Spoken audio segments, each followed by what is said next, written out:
Hey there, and welcome to Crime for Sleep.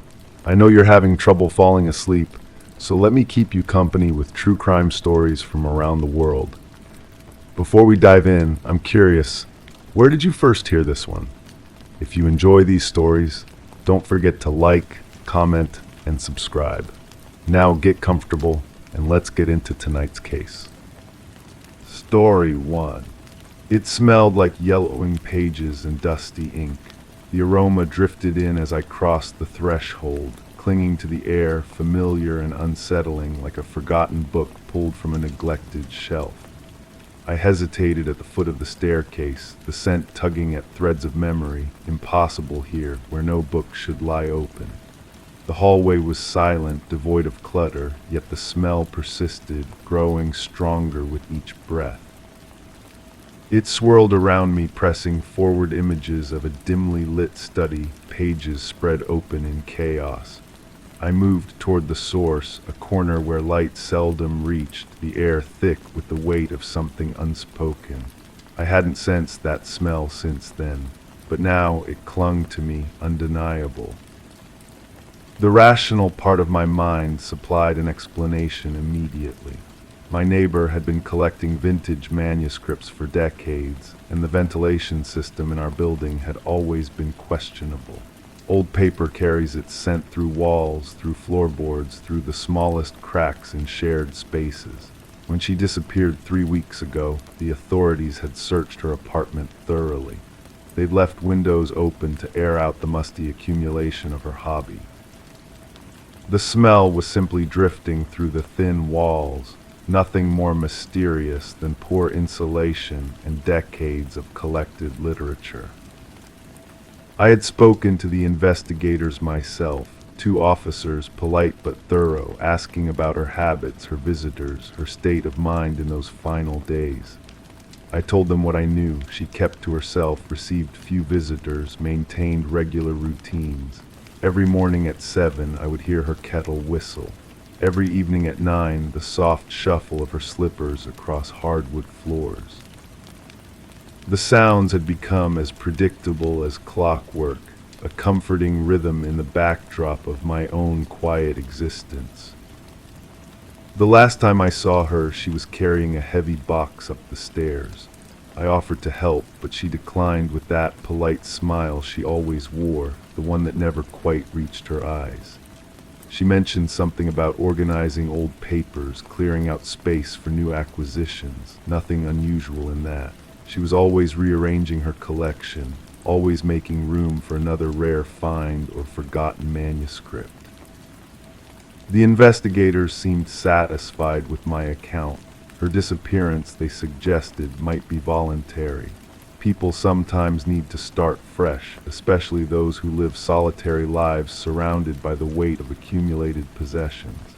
They found no signs of struggle, no indication of foul play.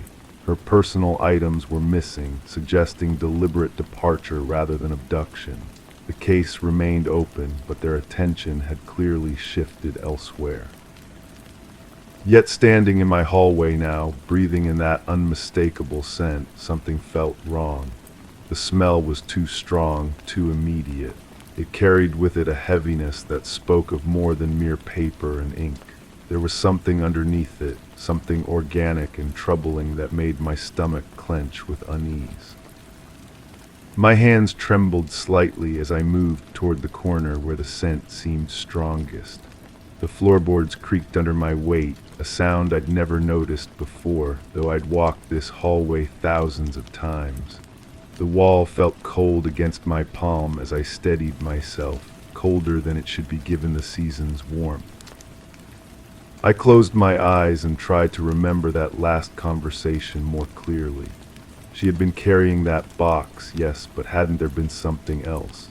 A tension in her shoulders, a quickness to her movements that suggested urgency rather than casual organization.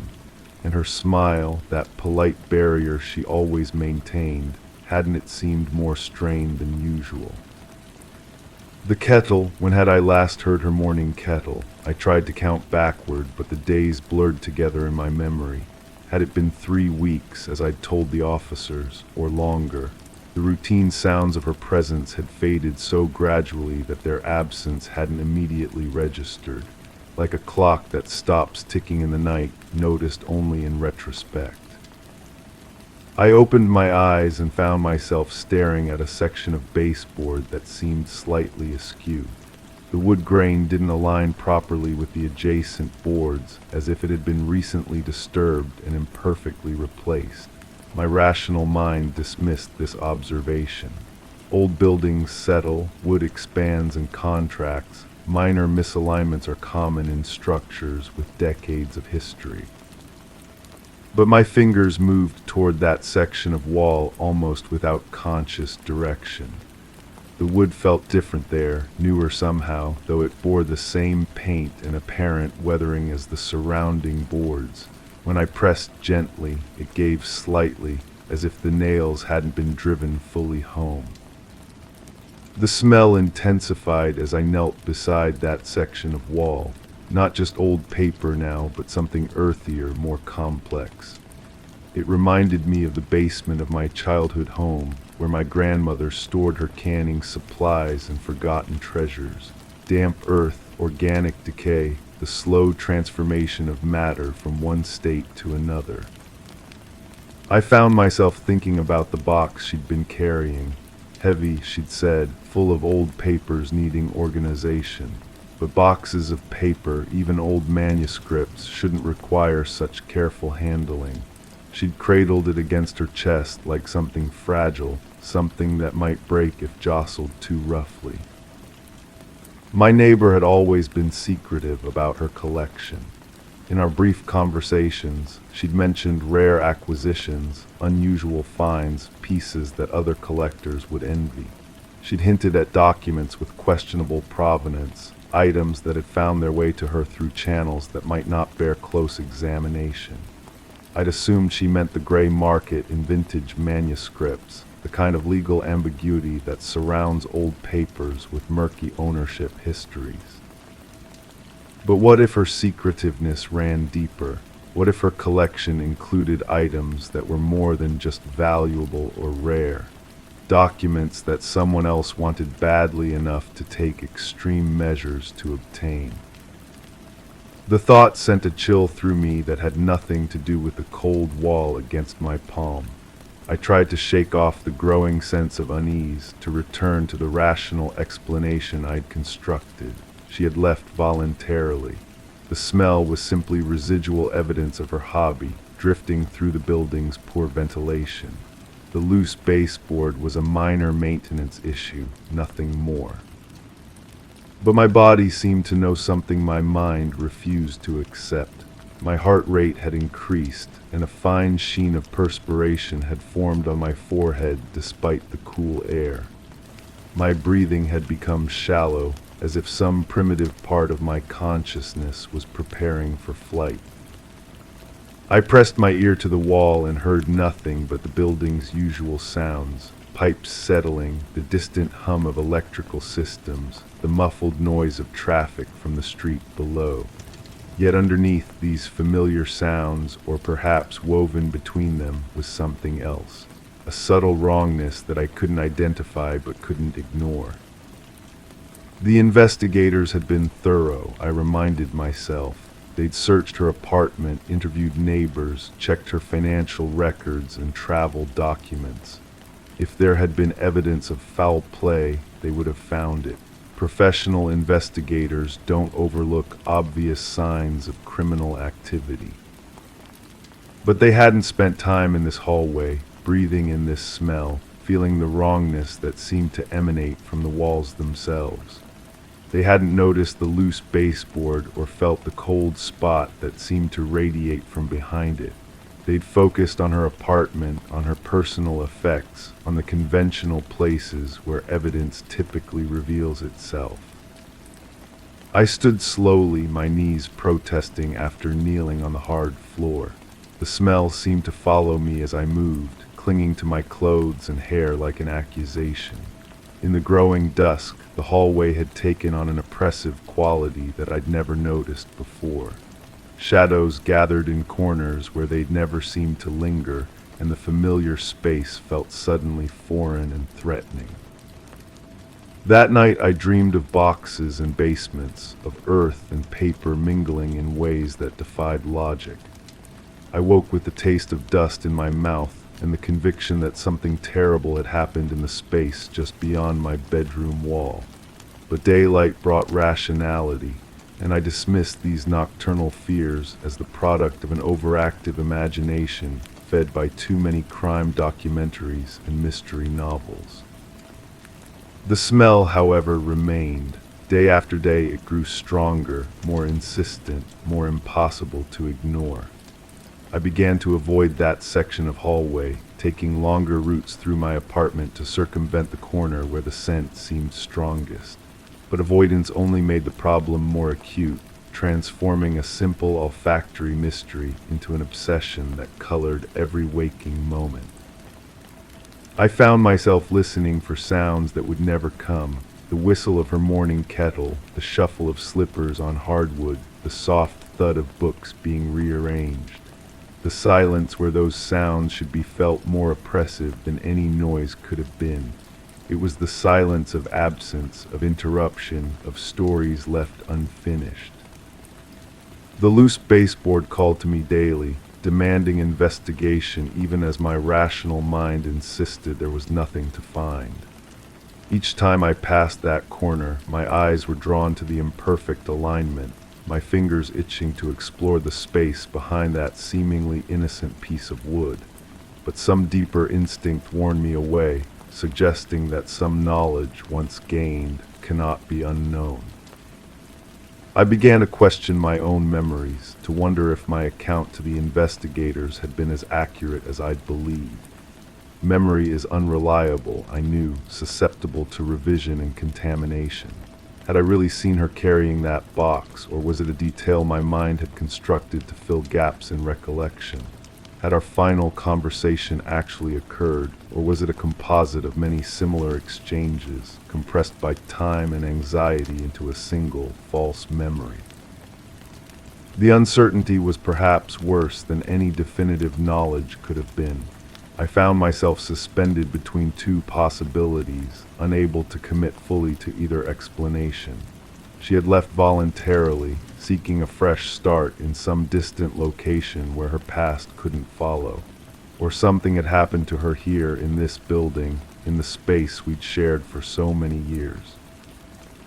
Both versions felt equally true and equally false, existing in a state of quantum uncertainty that defied resolution. The smell of old paper and something deeper, more troubling, continued to drift through my hallway, carrying with it the weight of questions that might never find answers. And somewhere in the walls around me, in the spaces between what I knew and what I feared, the truth waited in patient silence, neither confirming nor denying the stories I told myself to make sense of the senseless.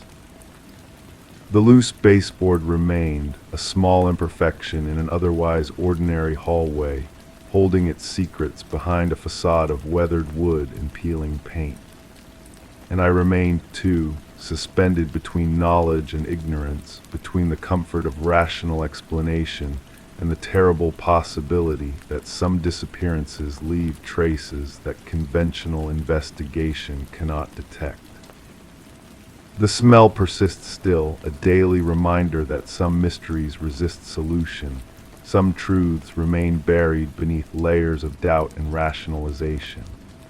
Whether she left willingly or met some other fate, whether the scent carries memory or evidence, whether the loose board conceals maintenance issues or something far more sinister, these questions hover in the air like dust motes, visible in certain light but impossible to grasp. I continue to live here in this space between certainty and doubt, carrying the weight of what I might know and what I might never understand. The hallway remains unchanged, ordinary in every way except for that persistent smell and that small section of baseboard that never quite aligns with its neighbors. And in that ordinariness lies the most unsettling truth of all, that the most profound mysteries often hide in plain sight, disguised as the mundane details of everyday existence. Story 2. The early morning air slipped through the barely open window, carrying the hushed murmur of leaves and distant traffic into the quiet living room. The scent of yesterday's rain lingered, mixing with the aroma of untouched breakfast. On the floor, a pair of slippers lay askew, trailing faint impressions like a forgotten dance. At the edge of the cloak of silence, the clock on the mantel paused a beat, its steady tick momentarily lost. Beyond the window's thin veil, an unusual shadow faded and returned, stirring the unnoticed balance of the room. The slippers belonged to someone who walked with purpose. I remember how they always landed in perfect parallel lines beside the bed each night, military precision in domestic routine. Now they sprawled at odd angles, one upright, the other on its side. The fabric showed wear patterns that spoke of morning rituals, of padding to the kitchen for coffee, of standing at this very window to check the weather. But today they seemed abandoned, as if their owner had simply vanished mid-step. The breakfast plate sat untouched on the kitchen counter, 2 pieces of toast growing cold beside a cup of coffee that had long since stopped steaming. The butter knife lay across the plate's edge, a small rebellion against the usual order. Everything else remained pristine, the salt and pepper shakers aligned, the napkin folded just so, the morning medication arranged in its daily compartments. Only the knife disrupted the pattern, as if someone had been interrupted while spreading jam. That shadow beyond the window troubled me most. It moved with deliberate slowness, not the random dance of branches or the quick passage of birds. I pressed closer to the glass, my breath fogging the surface as I tried to make sense of its shape. It seemed human in proportion, but wrong somehow, lingering too long in one spot before sliding away. The neighboring house blocked most of my view, leaving only fragments visible through the narrow gap between buildings. The telephone had been ringing earlier. I counted 17 rings before it stopped, then silence, then another burst of insistence. The answering machine never clicked on. The red light blinked steadily, indicating messages waiting, but the counter showed 0. Someone had been checking those messages regularly, erasing them before they could accumulate. The habit of someone who valued privacy, or perhaps someone who feared what others might leave behind in recorded words. In the bedroom, the sheets lay rumpled on one side only. The impression of a single body curved into the mattress, pillows stacked high against the headboard. A book rested face down on the nightstand, its spine cracked at a familiar spot from repeated readings. The bookmark, a faded theater ticket, protruded from pages much earlier in the story. Someone had been rereading favorite passages rather than progressing forward, seeking comfort in familiar words. The bathroom mirror reflected a room that felt recently occupied. Toothbrush bristles remained damp and the towel hung slightly askew from its bar. A prescription bottle sat open beside the sink, 3 small white tablets scattered on the marble surface as if someone had been counting doses. The label faced away from me, but I could see the pharmacy's distinctive green and white sticker, the kind they used for controlled substances. That shadow appeared again, this time closer to the window. I held my breath and watched as it paused directly in my line of sight. For a moment it seemed to turn toward the house, though I couldn't make out features or even confirm it was human. Something about its stillness felt wrong, too patient, too focused. Then a cloud passed over the sun, and when the light returned, the shadow had moved on. The living room held other secrets in its careful arrangement. A throw blanket lay bunched on the sofa's arm, not folded as usual but twisted as if someone had been wrapped in it while sitting upright. The television remote balanced on the coffee table's edge, pointing toward a chair that faced away from the screen. Someone had been watching the window instead of the morning news, remote forgotten in their hand. I found the first real clue in the kitchen drawer. Among the usual collection of rubber bands and takeout menus, a business card lay face up. The logo belonged to a private investigation firm, and someone had written a phone number in pencil along the bottom edge. The handwriting looked hurried, desperate even, with the final digits pressed so hard they'd torn slightly through the cardstock. The coffee in that abandoned cup had grown a thin skin on its surface, but steam no longer rose from its depths. I touched the ceramic, still warm, but barely. Perhaps 30 minutes had passed since it was poured, maybe 45 at most. The morning routine had been interrupted recently, not hours ago as I'd first assumed. Someone had been here, present and breathing, when I'd started watching. That realization made me reconsider the slippers' position. They hadn't been carelessly discarded, they'd been stepped out of quickly, urgently. The person who wore them had heard something or seen something that demanded immediate attention. The butter knife's placement suddenly looked less like interruption and more like abandonment, dropped in haste rather than set aside. The shadow returned, and this time I was ready. I positioned myself at the window's edge, using the curtain to conceal my observation. The shape moved with purpose now, no longer the aimless wandering I'd noticed before.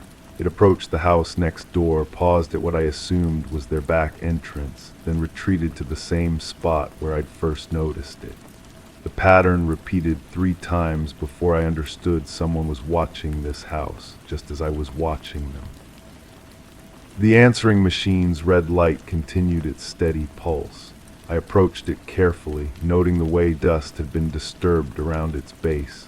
Someone had moved it recently, perhaps to check connections or access the power cord. The message counter still showed 0, but now I wondered if that was intentional. Those 17 rings earlier, someone had been trying to reach the house's occupant, and someone else had been making sure they couldn't. In the bedroom, I noticed something I'd missed before. The book on the nightstand wasn't just open to a favorite passage, it was open to a specific chapter about disappearances, about people who vanished without explanation. The theater ticket bookmark marked a page where the protagonist realizes they're being followed. Someone had been reading this not for entertainment, but for instruction, or perhaps for comfort in knowing they weren't alone in their fear. The prescription bottle's label became readable when I adjusted my angle.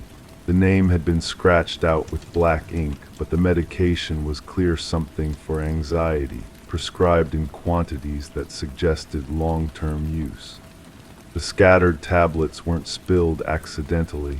They'd been counted out deliberately, perhaps to ensure enough remained for whatever came next. The bottle was nearly empty. That business card haunted me. I returned to the kitchen drawer, studying the handwritten number more carefully. The digits were familiar, though I couldn't place them immediately. Then I realized they matched the number that had been calling earlier, the one that rang 17 times before giving up. Someone had hired a private investigator, and that investigator had been trying to make contact this morning. The shadow figure had grown bolder, moving closer to the house with each circuit. I could make out more details, now average height, dark clothing, movements that suggested familiarity with the terrain. They knew exactly where to step to avoid the squeaky board on the back porch, how to approach without triggering the motion sensor light. This wasn't a stranger, this was someone who'd been here before. The untouched breakfast took on new meaning, not interrupted by urgency, but prepared as a ritual, a final normal act before something abnormal began. The precise medication arrangement wasn't daily routine, but preparation, ensuring everything was in order before departure. The person who lived here hadn't been surprised by whatever happened, they'd been expecting it. I checked the front door and found it unlocked, the security chain hanging loose. The mail slot showed envelopes pushed partway through but not collected, suggesting someone had tried to deliver something by hand rather than through postal service. One envelope bore the same logo as the business card. The private investigator had been here, had tried to make contact when phone calls failed. The coffee cup's warmth had faded completely now, but a lipstick trace remained on its rim. The shade was dark, professional, the kind worn by someone who needed to project confidence even when feeling none. In the bathroom, I found the matching tube in an open cosmetics case, along with other items that suggested hasty packing half-empty containers, missing essentials, the chaos of someone gathering only what they could carry. That shadow figure had stopped moving. They stood motionless in the space between houses, no longer attempting concealment. I had the uncomfortable sensation that they knew I was watching, that my observation had become part of whatever game was being played. The morning air felt colder now, despite the climbing sun, and the distant traffic sounds seemed muffled, as if the world was holding its breath. The telephone rang again, not 17 rings this time, but exactly 3 before stopping. A signal, perhaps, or a test to see if anyone would answer. The red light on the machine blinked faster now, though the counter remained at 0. Someone was manipulating the system remotely, checking for signs of life in a house that felt increasingly empty. I realized then that I'd been cataloging evidence of an absence, not a presence. The careful arrangements, the interrupted routines, the watching figure outside, all pieces of a departure that had been planned but perhaps not entirely willing. The slippers weren't abandoned, they were left behind. The breakfast wasn't interrupted, it was a farewell meal, prepared but not consumed because appetite had fled along with hope. The shadow figure began walking toward the house, no longer hiding, no longer patient. Their footsteps on the gravel path sounded like a countdown, each crunch marking time running out. I understood finally that I wasn't just an observer in this morning's drama, I was part of it, had always been part of it, though the exact nature of my role remained unclear as the footsteps grew closer, and the red light on the answering machine blinked its urgent, silent warning into the growing brightness of a day that had started with such deceptive calm.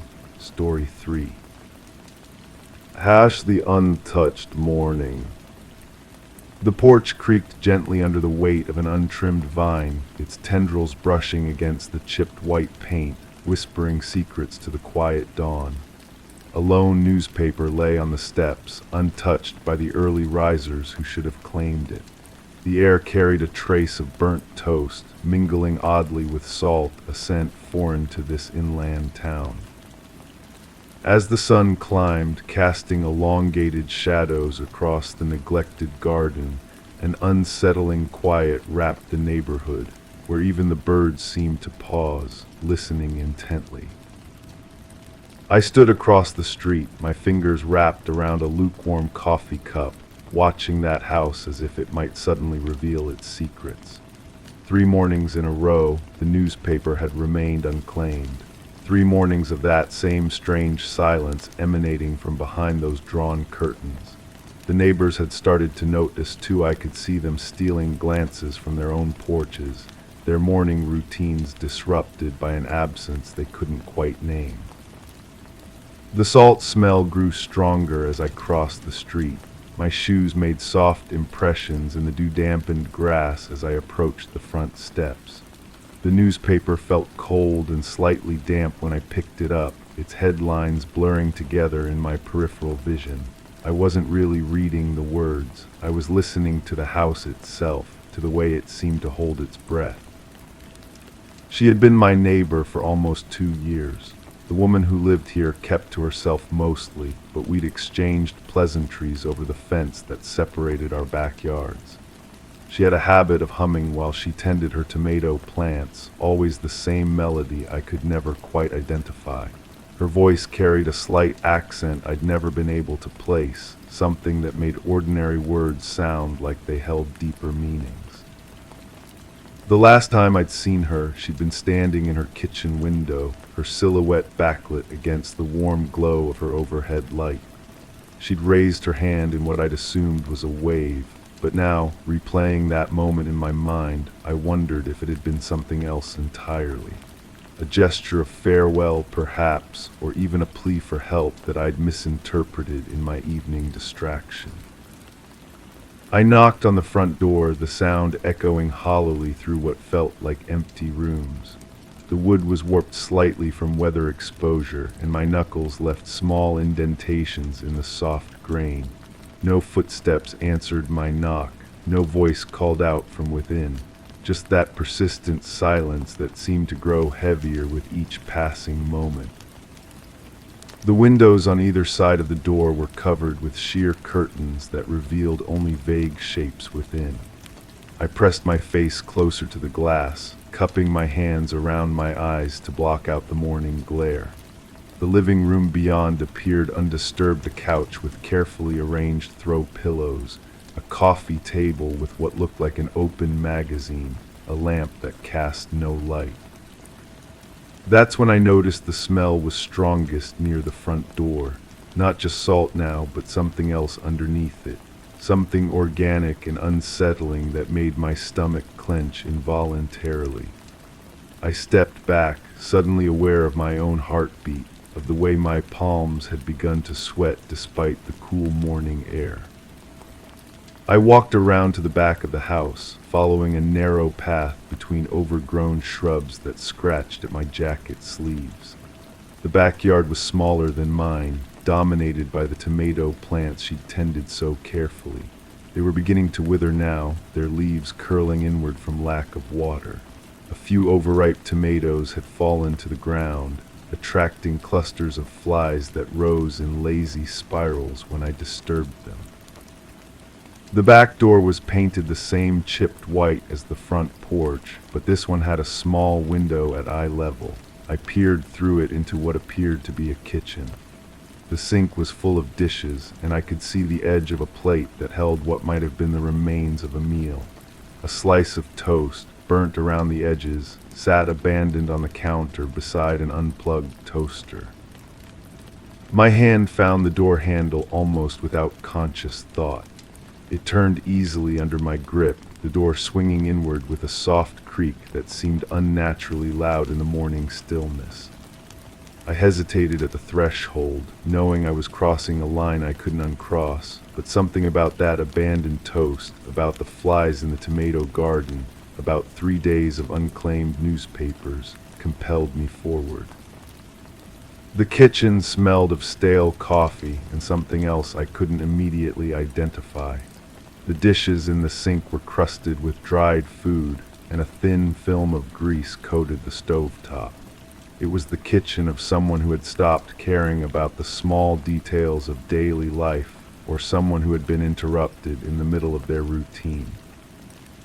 I called out her name, my voice sounding strange and intrusive in the quiet house. No answer came back, but I heard something else, a faint humming that seemed to emanate from deeper within the house. The same melody I'd heard her singing in the garden, but now it sounded different somehow, distorted as if it were coming through water or from a great distance. I followed the sound through a narrow hallway lined with photographs. Most showed landscapes, mountains, oceans, forests, but no people. The frames were all slightly askew, as if someone had brushed against them while passing through. My fingers left prints on the dusty surface of a side table as I steadied myself, and I realized the house felt somehow unstable, as if the very air inside had been disturbed and hadn't yet settled back into place. The humming grew louder as I approached what appeared to be a bedroom at the end of the hall. The door was partially open, revealing a slice of unmade bed and a window with drawn blinds. The smell I'd noticed outside was stronger here, mixed now with something sweet and cloying that made me breathe through my mouth. I pushed the door open wider and stepped into the room. The bed was empty but showed clear signs of recent occupation: rumpled sheets, a depression in the pillow, a glass of water on the nightstand with a thin film of dust floating on its surface. The humming seemed to be coming from everywhere and nowhere at once, as if the walls themselves were producing the sound. That's when I saw the suitcase. It sat open on a chair beside the window, half packed with carefully folded clothes. A passport lay on top of the folded items, and beside it a plain ticket, I approached slowly, my footsteps muffled by a thick carpet that felt slightly damp beneath my shoes. The passport was open to a photo page, showing a woman who looked like my neighbor but somehow different, younger perhaps, or maybe just happier. The name printed below the photo was not the one she'd given me when we'd first met. The plane ticket was dated for the day after I'd last seen her in the kitchen window, a departure that should have happened 2 days ago to a destination I'd never heard her mention. The ticket was unused, still attached to its carbon copies, suggesting a journey that had never begun. I picked up the passport with trembling fingers, studying the photo more closely. The woman in the picture had the same eyes, the same slightly crooked smile, but her hair was different, longer, darker, and there was something in her expression that I'd never seen in my brief interactions with my neighbor. A wariness, as if she were looking at something just outside the camera's range that concerned her. The humming stopped abruptly, leaving behind a silence so complete it felt almost aggressive. I found myself holding my breath, listening for any sound that might indicate I wasn't alone in the house. But there was nothing, no footsteps, no breathing, no settling of floorboards, just that heavy, expectant quiet that seemed to press against my eardrums. I set the passport back where I'd found it and turned to leave the room, but something caught my eye. On the floor beside the bed, partially hidden under the hanging bedsheet, was a cell phone. Its screen was dark, but when I picked it up, it felt warm, as if it had been recently handled. The phone came to life when I touched the screen, revealing a series of text messages from an unknown number. The most recent had arrived just that morning, while I'd been standing across the street with my coffee. The message was brief but unsettling. "We know where you are. Time's up." I scrolled through the previous messages, my hands shaking slightly as I read. They formed a pattern of escalating threats, each one more specific than the last. References to old debts, to promises broken, to people who didn't forget and didn't forgive. The messages stretched back several weeks, creating a timeline of increasing fear that explained the abandoned suitcase, the unused plane ticket, the sense of interrupted routine that permeated the house. The last outgoing message from her phone was time-stamped 3 days ago, sent just after the final threatening text had arrived. It was addressed to someone listed only as M in her contacts, and it consisted of just 4 words: "They found me, help." I felt a chill run down my spine as I realized that her disappearance wasn't voluntary. The carefully packed suitcase, the plane ticket, the abandoned breakfast, these weren't the signs of someone who had simply decided to leave. They were the remnants of an escape attempt that had been interrupted before it could begin. I needed to call someone to report what I'd found, but something held me back. Maybe it was the passport with its false name, or the messages that hinted at a life more complicated than the quiet woman who hummed while tending her tomatoes. Maybe it was the growing realization that I didn't really know anything about the person who had lived in this house, despite 2 years of neighborly waves and small talk over the back fence. I pocketed the phone and made my way back through the house, my perception of each room altered by what I'd discovered. The kitchen no longer looked abandoned, it looked interrupted. The photographs in the hallway no longer seemed like simple decoration, they looked like the carefully chosen images of someone who didn't want to display pictures of people who might recognize her. Outside, the morning had progressed into full daylight, and I could see neighbors beginning their daily routines. A man walking his dog glanced at me curiously as I emerged from the backyard, and I realized how suspicious I must look. I waved casually and tried to appear as if I belonged there, but my heart was racing with the knowledge of what I'd found. Back in my own house, I sat at my kitchen table with her phone in front of me, scrolling through the messages again and trying to piece together a story from the fragments I'd discovered. The threats seemed to reference events from her past, people she'd wronged or debts she'd failed to pay. But they also mentioned other people names I didn't recognize, but who seemed to be in similar situations. One message mentioned a safe house that had been compromised. Another referenced a contact who could no longer be trusted. The picture that emerged was of someone living in a witness protection program, or at least trying to disappear from people who wished her harm. I found myself thinking about all our brief conversations over the past 2 years, searching for clues I might have missed. She'd never mentioned family or friends from her past. She'd never talked about her work or where she'd lived before moving to our quiet street. Even her accent, which I'd found charming, now seemed like evidence of a carefully constructed new identity. The phone buzzed in my hands, startling me so badly I nearly dropped it. Another message from the same unknown number. Your neighbor is very curious, maybe too curious. My blood went cold as I realized they were watching the house, had seen me go inside, knew I'd found the phone. I was no longer just a concerned neighbor, I was a witness, a complication in whatever had happened to the woman who had hummed while watering her tomatoes. I turned off the phone and sat in my kitchen, trying to decide what to do next.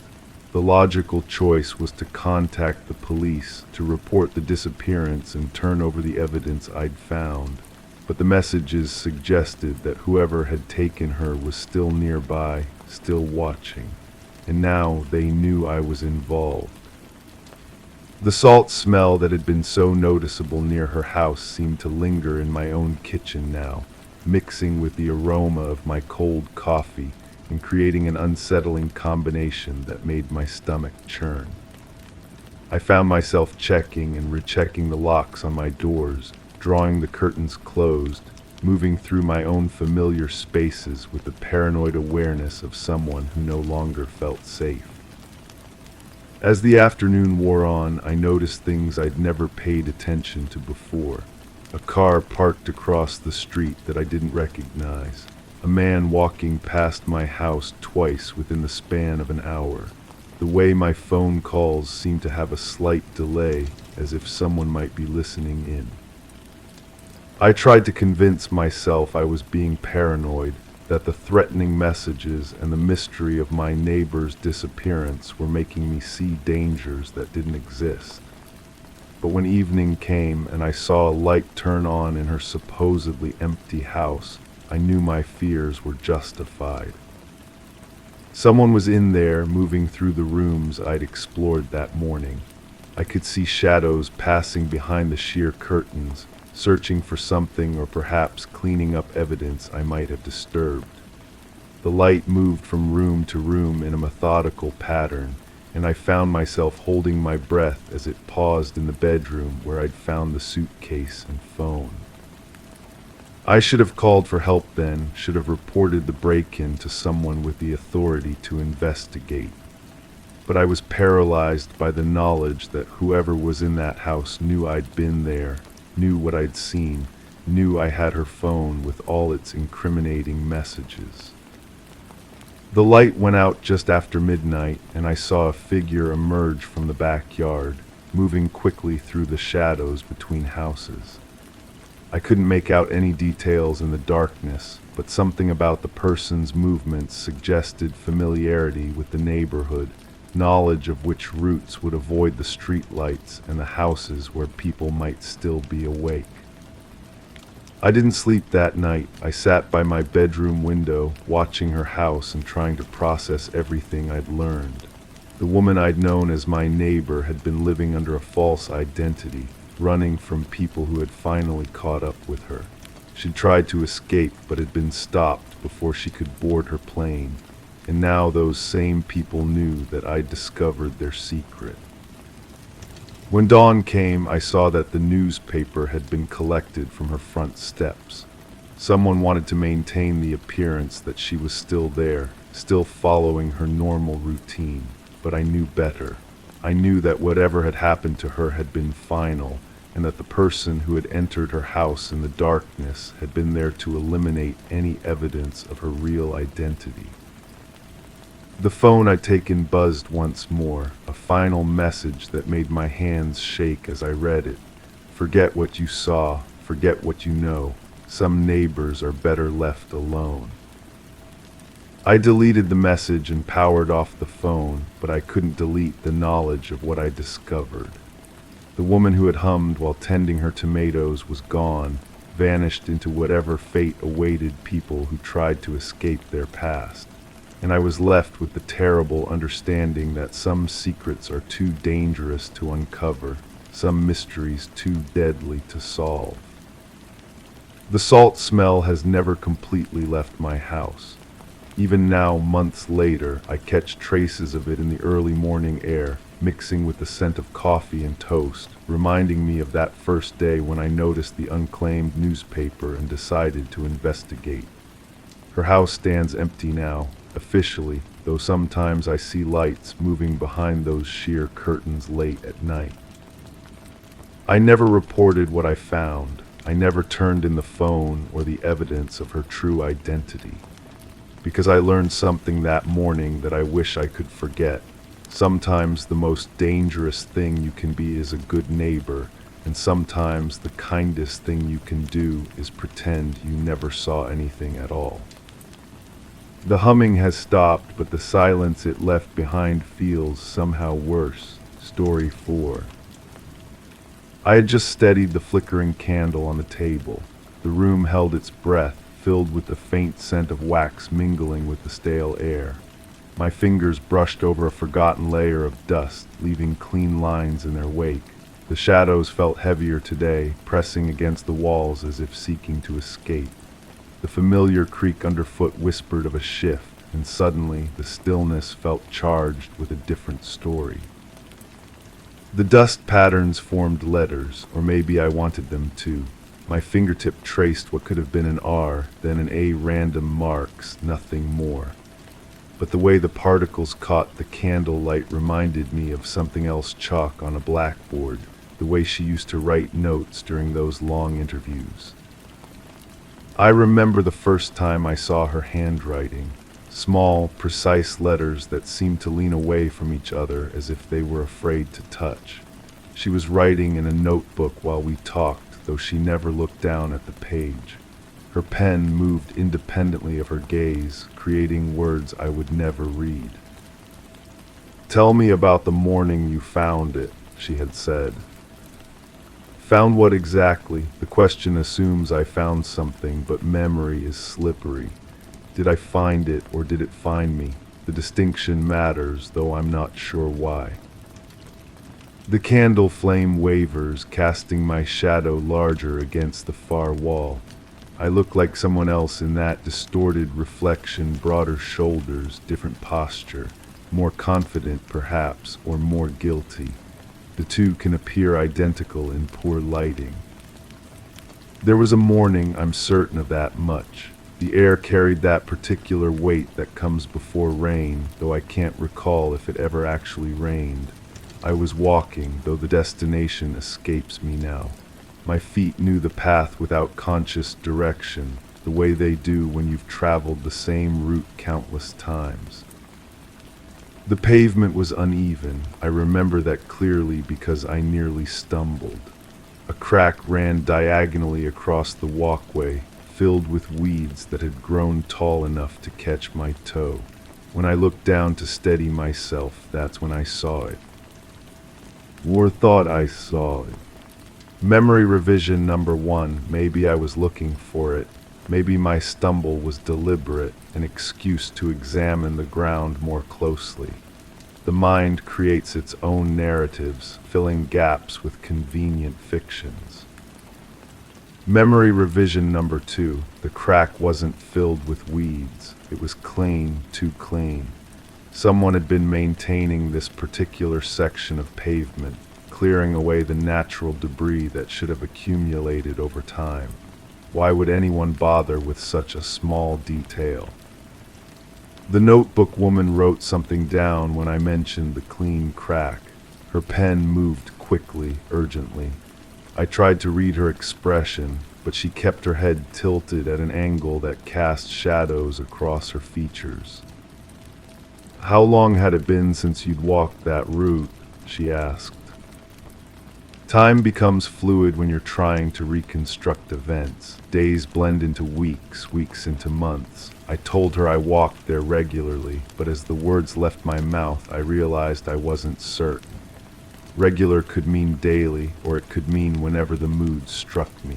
The distinction felt important to her, though I couldn't understand why. The candle has burned lower now, wax pools at its base, hardening into irregular shapes that remind me of topographical maps.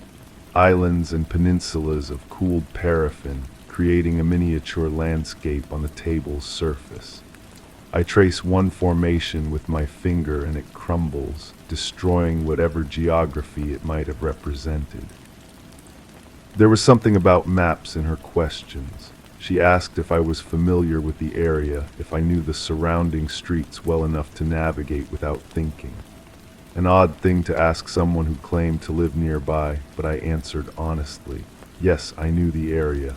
No, I didn't usually pay attention to street names or landmarks. Navigation happens below the level of conscious thought when you're truly familiar with a place. She made another note. This time I caught a glimpse of the page. The writing wasn't words, it was symbols or numbers or some kind of shorthand I didn't recognize. When she noticed me looking, she closed the notebook with a soft snap. "Let's talk about what you saw," she said. What did I see? The question assumes I saw something specific, something worth discussing. But vision is unreliable, especially when filtered through memory and expectation. I saw what I expected to see, or what I feared to see, or what I hoped not to see. The three possibilities aren't mutually exclusive. There was color, I'm certain of that, a splash of red against the neutral tones of pavement and concrete. Red like paint, or like fabric, or like something else entirely. The color registered before the shape, before any attempt at identification or understanding. My first instinct was to look away. Why? If it was paint or fabric, there would be no reason to avoid looking. The impulse to turn away suggests I recognized something my conscious mind wasn't ready to process. The body knows before the brain catches up, responding to dangers the rational mind hasn't yet identified. But I didn't look away. Curiosity won over instinct, the way it usually does. I moved closer, close enough to see details that memory now refuses to clarify. The red thing had texture, weight, presence. It belonged and didn't belong in that space simultaneously. The candle flame jumps, startled by a draft I can't identify. For a moment, the room fills with dancing shadows that seem to move independently of their sources. I hold my breath until the flame steadies, afraid that any disturbance might extinguish the only light I have. She asked me about the texture. How did I know it had weight if I didn't touch it? A fair question, one that exposed the gaps in my account. Observation and assumption had blended together, creating false certainties about things I couldn't possibly have known without direct contact. "Did you touch it?" she asked. The question hung in the air between us like smoke. Did I touch it? My hands remember pressure, resistance, warmth that shouldn't have been there. But hands can lie just as convincingly as eyes or memory. Phantom sensations, psychosomatic responses to stress or guilt or fear. I told her I wasn't sure, an honest answer that seemed to disappoint her. She wanted certainty, clear recollections that could be documented and verified. Instead, I offered her ambiguity and doubt, the only truth I possessed. Memory revision number 3, I did touch it. My fingers made contact before my brain could intervene, an automatic response to finding something unexpected in a familiar space. The texture was wrong, too smooth, or too rough, or too warm, or too cold. My hand jerked back as if burned, though there was no heat involved. Memory revision number 4, I never touched it. I maintained careful distance, recognizing instinctively that contact would change everything. Some discoveries can't be undone, some knowledge can't be forgotten. I chose ignorance over understanding, preservation over truth. Both versions feel equally real, equally false. The contradiction doesn't resolve itself through repetition or analysis. Instead, it deepens, creating new questions about the nature of experience and recollection. The wax pool has spread across more of the table's surface. I try to contain it with my finger, building small barriers to redirect the flow, but the liquid finds new paths around every obstacle. Entropy wins, as it always does. Order is temporary, chaos is patient. There were other people that morning, I'm almost certain of that. Figures in peripheral vision, moving through their own routines and destinations. Did any of them see what I saw? Did any of them notice me noticing? The woman with the notebook asked about witnesses. Her pen hovered over the page, ready to record names and contact information. But peripheral figures don't have names or faces, just vague impressions of movement and purpose. They exist in memory as shadows of shadows, too insubstantial to identify or locate. Think carefully, she said, anyone who might have been in the area around that time. Time, another fluid concept when filtered through recollection. That time could mean the exact moment of discovery, or the broader period surrounding it, or the general time frame when such discoveries might typically occur. The question's imprecision matched my memory's limitations. I mentioned the jogger. There's always a jogger in residential areas during morning hours, a figure so common as to be nearly invisible. This particular jogger wore dark clothing and moved with the steady rhythm of someone following a regular routine.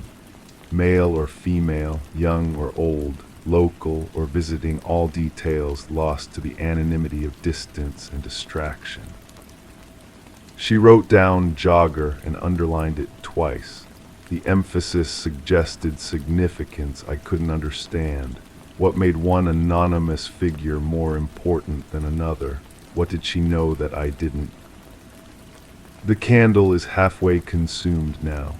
At this rate, I have perhaps another hour of light before darkness reclaims the room.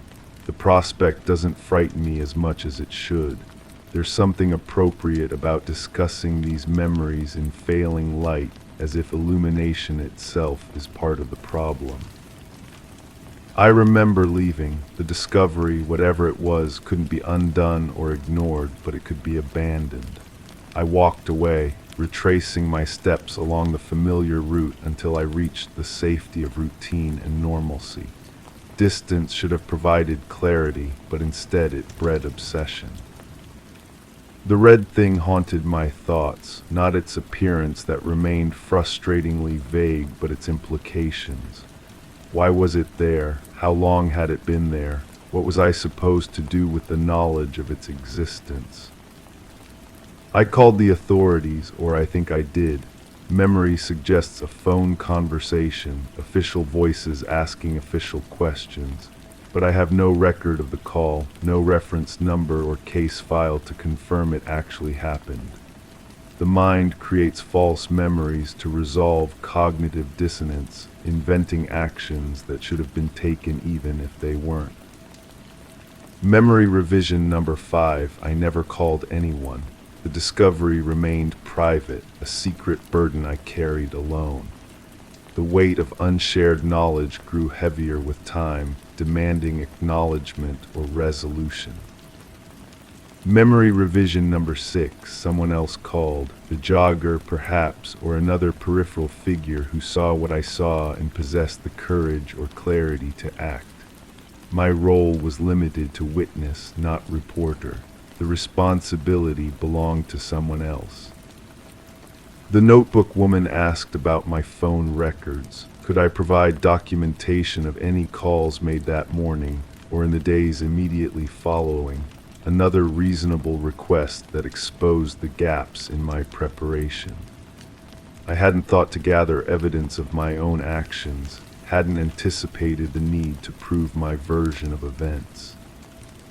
We can check the records ourselves, she said, but it would be helpful to have your cooperation. Cooperation, the word carried undertones of suspicion and obligation. I was being asked to participate in my own investigation, to provide evidence that might confirm or contradict my account. The request felt both reasonable and threatening. The wax has hardened into new formations, creating barriers and channels that redirect the remaining liquid flow. Each drop follows the path of least resistance, but resistance itself changes as new obstacles form and old ones solidify. The system is dynamic, unpredictable, beautiful in its complexity. I think about systems often now, the way individual actions create collective consequences, how personal decisions ripple outward to affect strangers and communities. The red thing was part of a larger system, a network of cause and effect I couldn't comprehend from my limited perspective. There were follow-up questions. She called them clarifications, but they felt more like challenges. Details I'd mentioned previously were reframed as inconsistencies. Casual observations were elevated to crucial testimony. The conversation's tone shifted subtly, becoming more formal and less collaborative.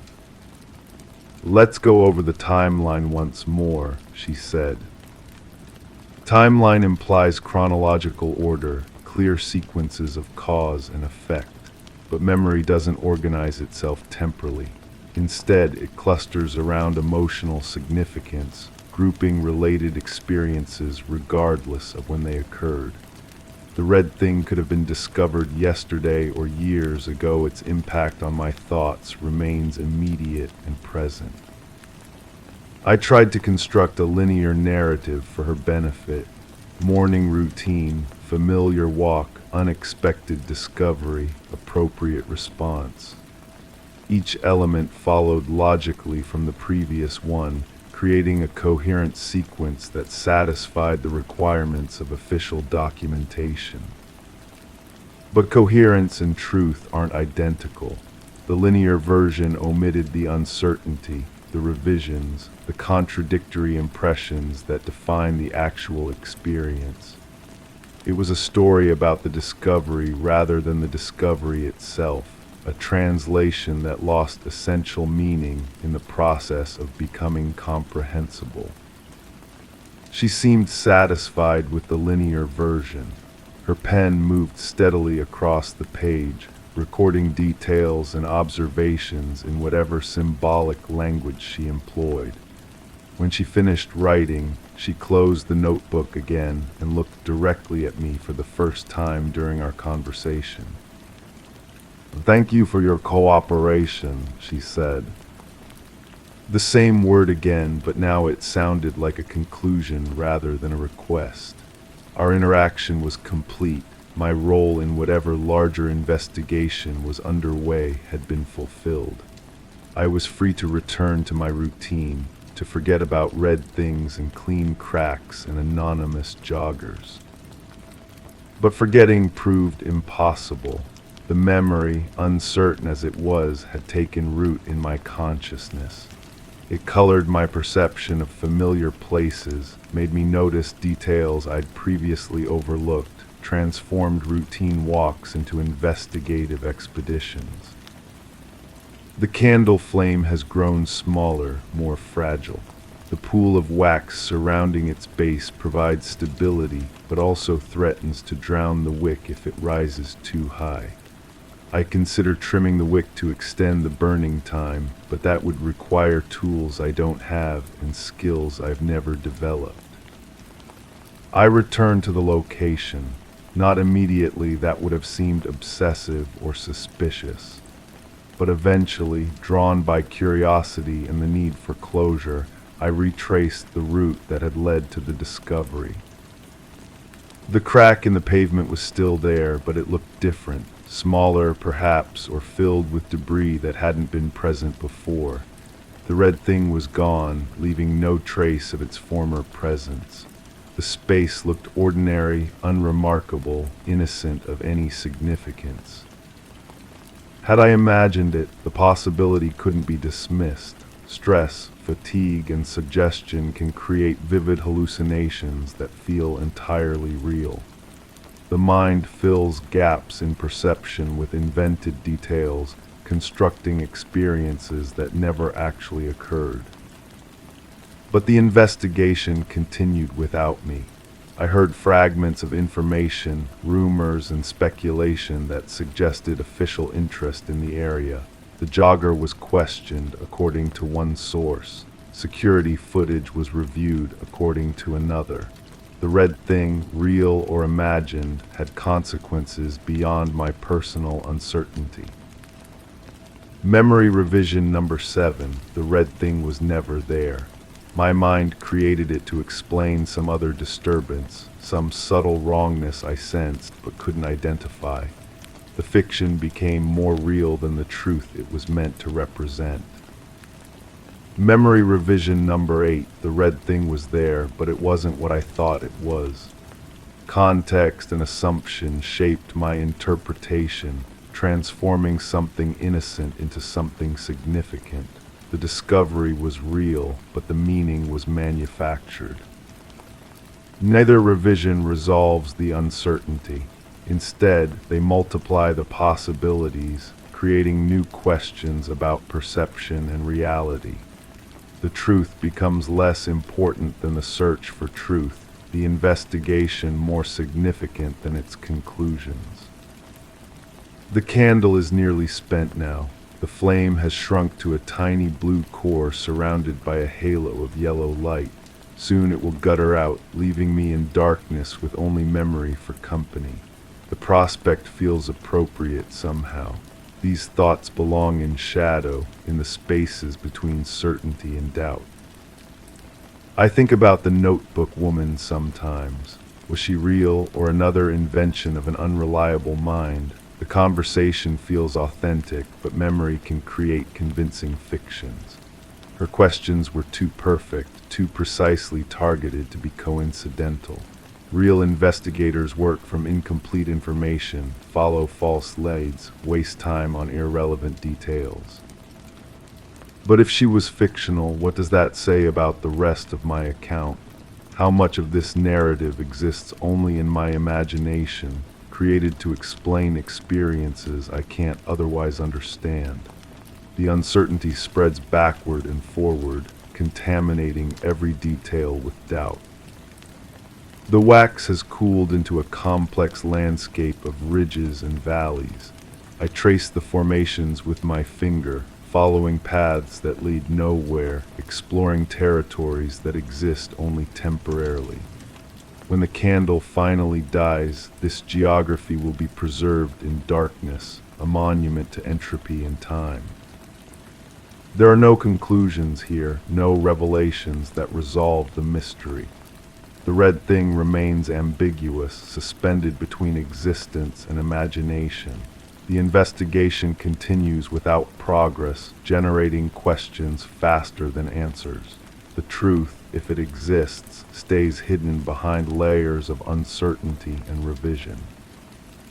Perhaps that's the real discovery, not the red thing itself, but the realization that certainty is an illusion, that memory and perception are unreliable guides to reality. We construct narratives to make sense of chaos, but the construction process reveals more about ourselves than about the events we're trying to understand. The flame flickers once, twice, then steadies for a final moment before disappearing. Darkness claims the room, but the wax formations remain, invisible but present. In the absence of light, other senses become more acute. I can hear the building settling around me, feel the air moving through unseen spaces, smell the lingering scent of extinguished flame. Somewhere in this darkness, the truth waits. Not the truth about the red thing or the clean crack or the anonymous jogger, but the truth about the nature of truth itself. It's patient, this truth. It doesn't need to be discovered or understood. It simply exists, indifferent to my need for certainty or closure.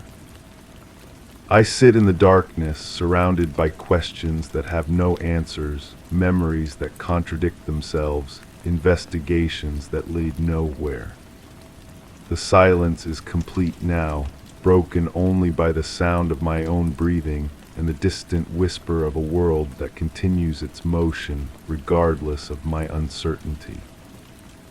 This is where the story ends, not with revelation, but with acceptance. The mystery remains mysterious, the investigation incomplete, the truth elusive. I am no closer to understanding what happened that morning than when I began, but somehow that feels like understanding of a different kind. In the darkness, I close my eyes and try to remember the color red. Story 5. It always seemed to rain on Tuesdays, a quiet sort of drizzle that pattered gently against my windows. I had grown accustomed to the rhythmic tapping, a soothing reminder of routine.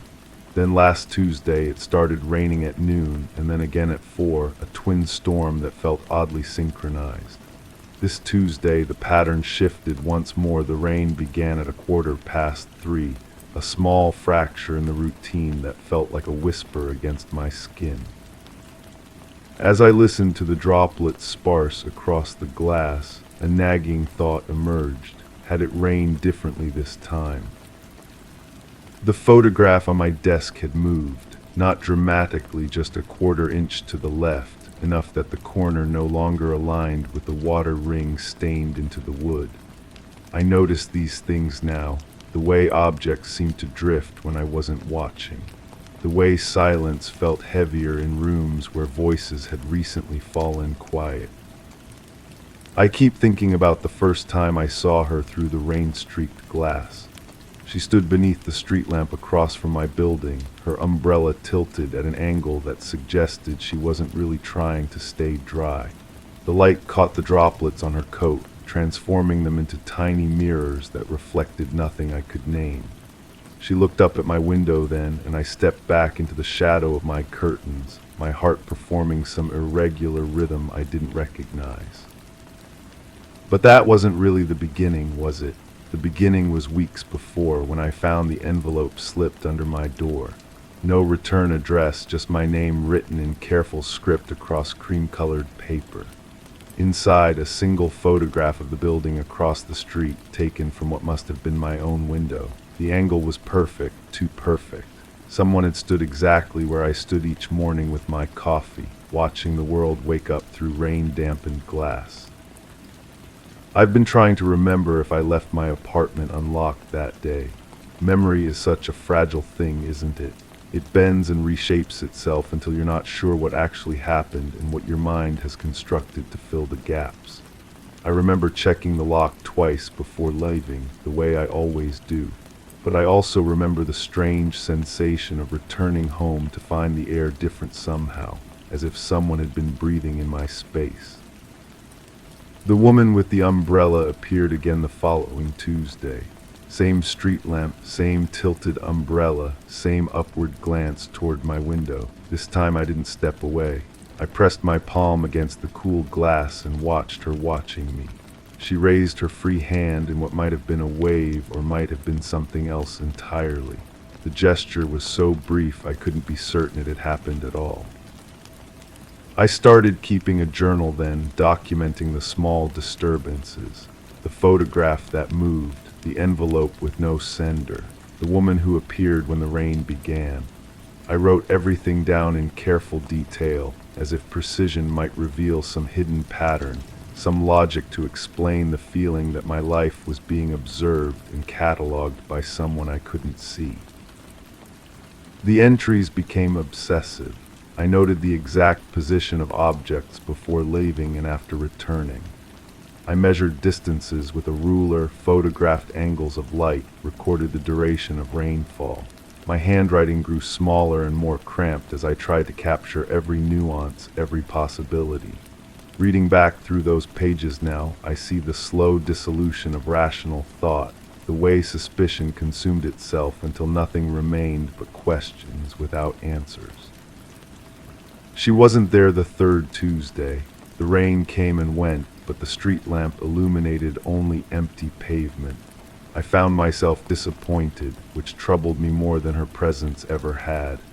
I realized I had been looking forward to our silent exchange, that strange moment of mutual acknowledgement across the rain-soaked distance between us. That night I dreamed of drowning in still water, my lungs filling with something that wasn't quite liquid and wasn't quite air. I woke with the taste of copper in my mouth and the certainty that someone had been in my room while I slept. Nothing was missing, nothing obviously disturbed, but the quality of darkness felt different, used, as if it had been breathed by lungs other than my own. I began leaving small traps for myself, a hair across the doorframe, positioned just so, a coin balanced on the edge of the table, ready to fall at the slightest vibration. Breadcrumbs of paranoia scattered throughout my apartment, waiting to reveal the presence I felt but couldn't prove. Each morning I would check them, and each morning they remained undisturbed, which somehow felt more unsettling than if they had been moved. The fourth Tuesday brought no rain at all. I stood at my window anyway, searching the dry street for a figure that didn't appear. The absence felt like a message I couldn't decode. Had I imagined her? Had I imagined all of it? The photograph on my desk seemed to mock me with its stillness, no longer shifting when I wasn't looking, as if it too had grown tired of the game. I started walking past the building across the street, taking circuitous routes that brought me within sight of the lobby, the entrance, the windows that faced my own. I told myself I was being careful, observant, that I was gathering information that might explain the strange coincidences that had begun to define my days.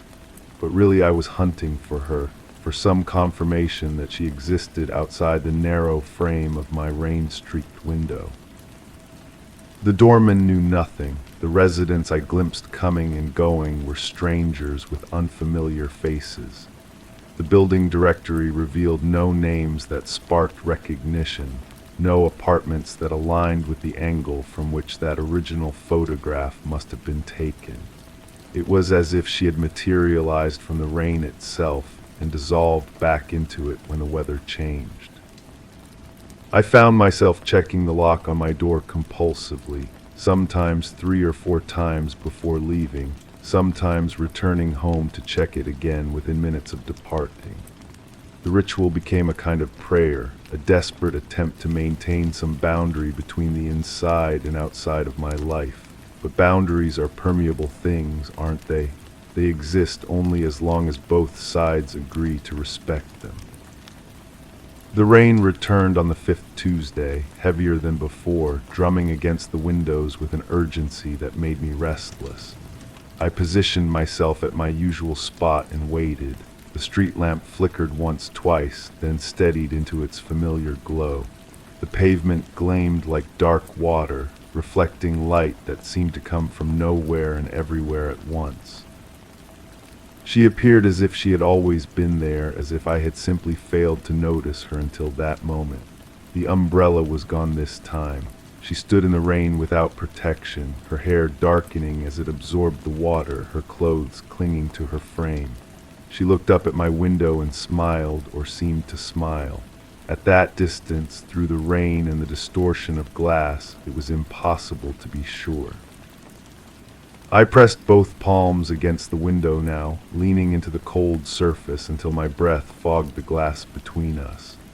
She raised her hand again, but this time the gesture was clearly a wave, clearly meant for me. I lifted my own hand in response, and for a moment we stood like that, 2 figures acknowledging each other across the wet darkness, connected by nothing more substantial than mutual observation. When I looked again, she was gone. not walking away, not disappearing around a corner, simply gone.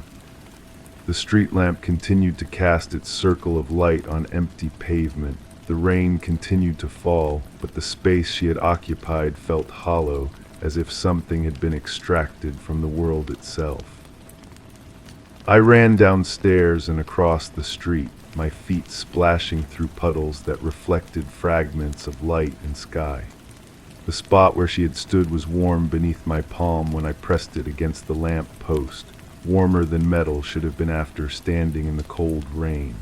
I looked up at my own building, at the window where I had been standing moments before, and saw a figure silhouetted against the glass. My heart stopped. Someone was in my apartment, standing exactly where I had been standing, looking down at me with the same curious attention I had directed toward the woman in the rain. I could make out no details through the distance and the weather, just the suggestion of a human shape framed by the window I had left only minutes before. I ran back across the street and up the stairs, my key shaking in my hand as I fumbled with the lock. The door opened easily, too easily, as if it had never been locked at all. The apartment was empty, of course, silent and undisturbed, exactly as I had left it. But the air held that used quality again, that sense of recent occupation by someone who had no right to be there. The photograph on my desk had moved again. This time it sat squarely in the center, perfectly aligned, as if someone had taken great care to position it just so. Beneath it, I found another envelope, this one containing a photograph of me standing in the rain, looking up at my own window with an expression of such desperate longing that I barely recognized myself. I studied the image for a long time, trying to determine where it had been taken from, what angle could have captured me so clearly while remaining invisible to my own observation. The quality of light suggested it had been shot from very close, perhaps from the building directly behind me, perhaps from even closer than that. The thought made my skin crawl, the idea that someone had been near enough to touch me while I stood transfixed by my own mystery. Sleep became difficult after that. I would lie in bed listening to the sounds of the building settling around me, trying to distinguish between the normal creaks of old wood and the subtle disturbances that might indicate an intruder. Every footstep in the hallway outside my door sounded like a threat. Every whisper of wind against the windows felt like breath against my neck. I started sleeping in different places each night. The couch, the floor beside my bed, once in the bathtub with a pillow and blanket. I told myself I was being strategic, unpredictable, making it harder for anyone who might be watching to anticipate my movements. But really I was trying to escape the feeling of being observed, the certainty that eyes were tracking my every gesture, even in the darkness of my own home. The 6th Tuesday brought no rain, but I stood at the window anyway, waiting for something I couldn't name. The street remained empty, the lamp casting its circle of light on dry pavement that reflected nothing. I realized I was holding my breath, as if the act of breathing might disturb whatever delicate balance kept my world from shifting completely off its axis. That was when I saw the envelope on the floor by my feet. I hadn't heard it slide under the door, hadn't noticed any movement in the hallway outside. It was simply there, as if it had materialized from my own desperate attention. Inside, a single sheet of paper with an address written in the same careful script I had seen before. The address was across town, in a neighborhood I had never visited, but somehow recognized from dreams I couldn't quite remember. I found myself walking there without making a conscious decision to do so, my feet carrying me along unfamiliar streets that felt like paths I had traveled many times before. The building was small and unremarkable, the kind of place you might pass 100 times without noticing. The apartment number led me to a door on the 3rd floor. I knocked without thinking, my knuckles rapping against wood that felt warm beneath my touch. The door opened immediately, as if someone had been waiting just on the other side, listening for my approach. She was smaller than I had expected, more fragile. The woman from the rain stood in the doorway wearing clothes I recognized as my own, clothes that had disappeared from my closet over the past few weeks without my conscious notice. She smiled the same uncertain smile I had seen through the rain and the glass, and gestured for me to come inside. The apartment was a mirror image of my own, but reversed, as if I were looking at my life through water. The same furniture arranged in opposite configurations, the same photographs on different walls, the same books shelved in backward order. It was familiar and alien at once, a space that felt like home and exile simultaneously. She didn't speak, and neither did I. We sat across from each other in chairs that matched the ones in my own living room, drinking tea from cups that were identical to mine, but somehow different in ways I couldn't articulate. The silence between us was comfortable, like a conversation we had been having for years without words. I understood then that she had been watching me just as intently as I had been watching her, that the photographs and the moved objects and the sense of intrusion had been her attempts to communicate across the distance that separated us. We were mirrors of each other, reflections caught in an endless loop of observation and desire, each seeking something in the other that we couldn't find in ourselves. When I finally left, she walked me to the door and pressed something into my palm. A key, warm from her touch, that I knew without testing would fit the lock of my own apartment.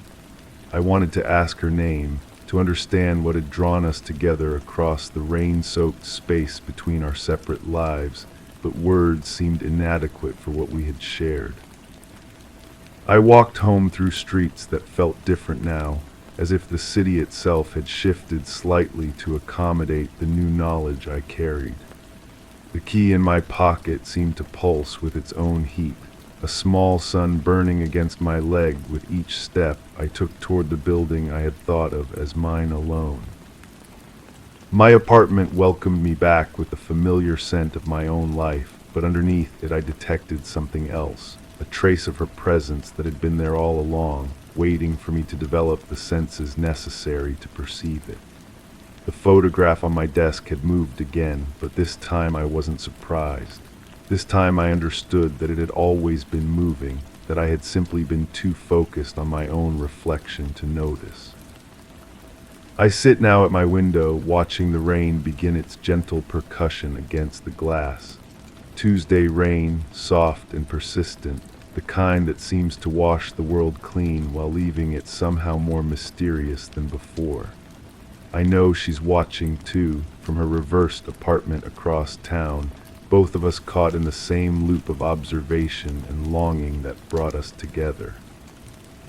The photograph on my desk catches the light from the street lamp outside, and I notice it has moved again, just a quarter inch to the left, enough that the corner no longer aligns with the water ring stained into the wood. But now I understand that movement differently. The way objects drift when love learns to navigate the space between watching and being watched, between the rain that falls and the eyes that witness its falling. Story 6. The flame wavered as I snuffed the second candle. The scent of melting wax lingered, clinging to the air like a forgotten promise. My fingertips brushed the cool edge of the candlestick, leaving behind a trace of warmth.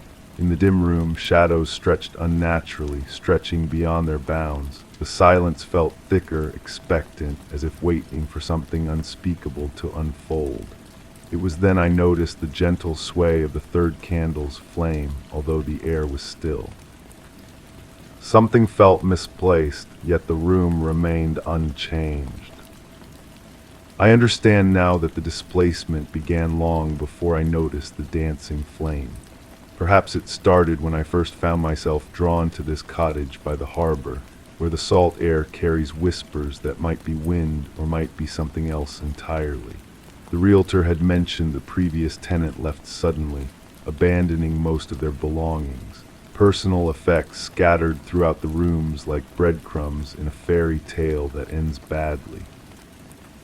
The candles were already here when I arrived. 3 brass holders arranged on the mantelpiece in perfect symmetry, their surfaces dulled by neglect. I should have wondered why someone would leave behind such intimate objects. Candles suggest ritual, comfort, the kind of domestic habits that become second nature. You don't abandon candles unless you're fleeing something urgent.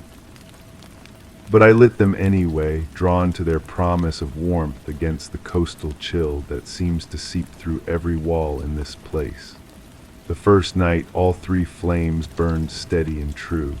I remember watching them while unpacking boxes, their light casting familiar shadows that made the unfamiliar space feel almost welcoming.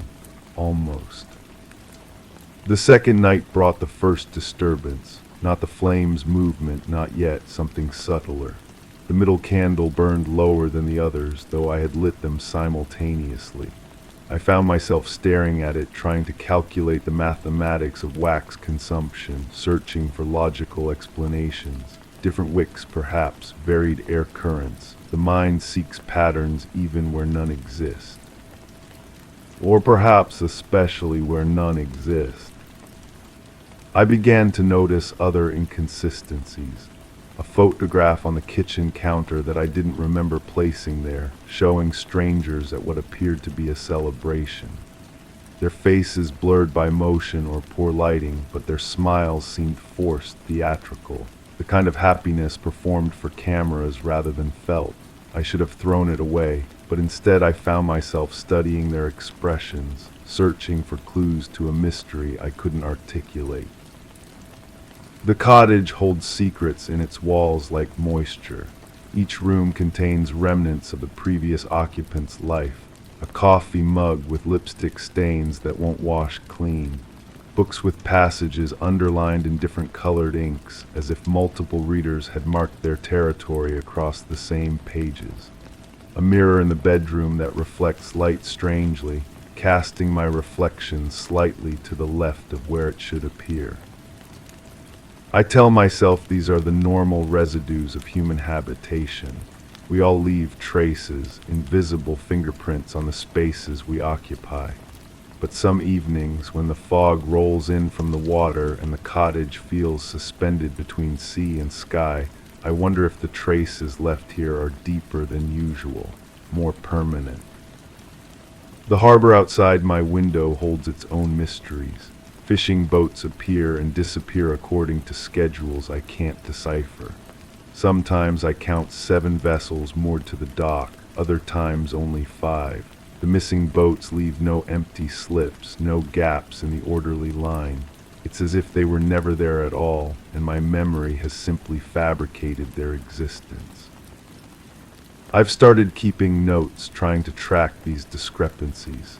But my handwriting looks different on the page, more cramped and urgent than usual. The words seem to lean forward as if straining towards some conclusion I haven't reached yet. Reading them back, I find observations I don't remember making. Details about the tides, about voices carrying across the water in the early hours before dawn. The voices trouble me most, not because they're threatening, but because they're so ordinary. Conversations about weather, about dinner plans, about small domestic concerns. The kind of talk that fills comfortable silences between people who know each other well. But when I look out toward the harbor, I see no one. The boats sit empty, their windows dark. Perhaps sound travels strangely here, carrying fragments of conversations from distant houses across the water. Perhaps the fog creates acoustic tricks, bending voices around corners and through walls. Perhaps I'm simply hearing the echo of my own solitude, my mind manufacturing company where none exists. The candles have become my evening ritual, a way of marking the transition from day to night. I light them in sequence, left to right, and watch their flames settle into steady burning. But increasingly the middle candle misbehaves. Its flame lines toward the window even when the air is still, as if drawn by something outside. When I move to block its view of the harbor, the flame straightens, burns normally.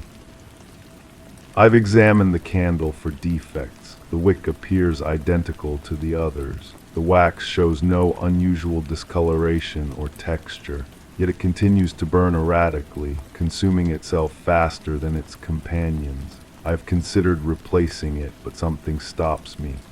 A superstitious reluctance to disturb whatever pattern or purpose might govern its behavior. The previous tenant left other things too. A journal filled with weather observations, noting wind direction and barometric pressure with scientific precision. But scattered between the meteorological data are personal comments that seem increasingly agitated. References to the pattern and the signal without explanation of what these terms might mean. The handwriting deteriorates as the entries progress, becoming less legible, more desperate. I shouldn't read a stranger's private thoughts, but the journal draws me back repeatedly.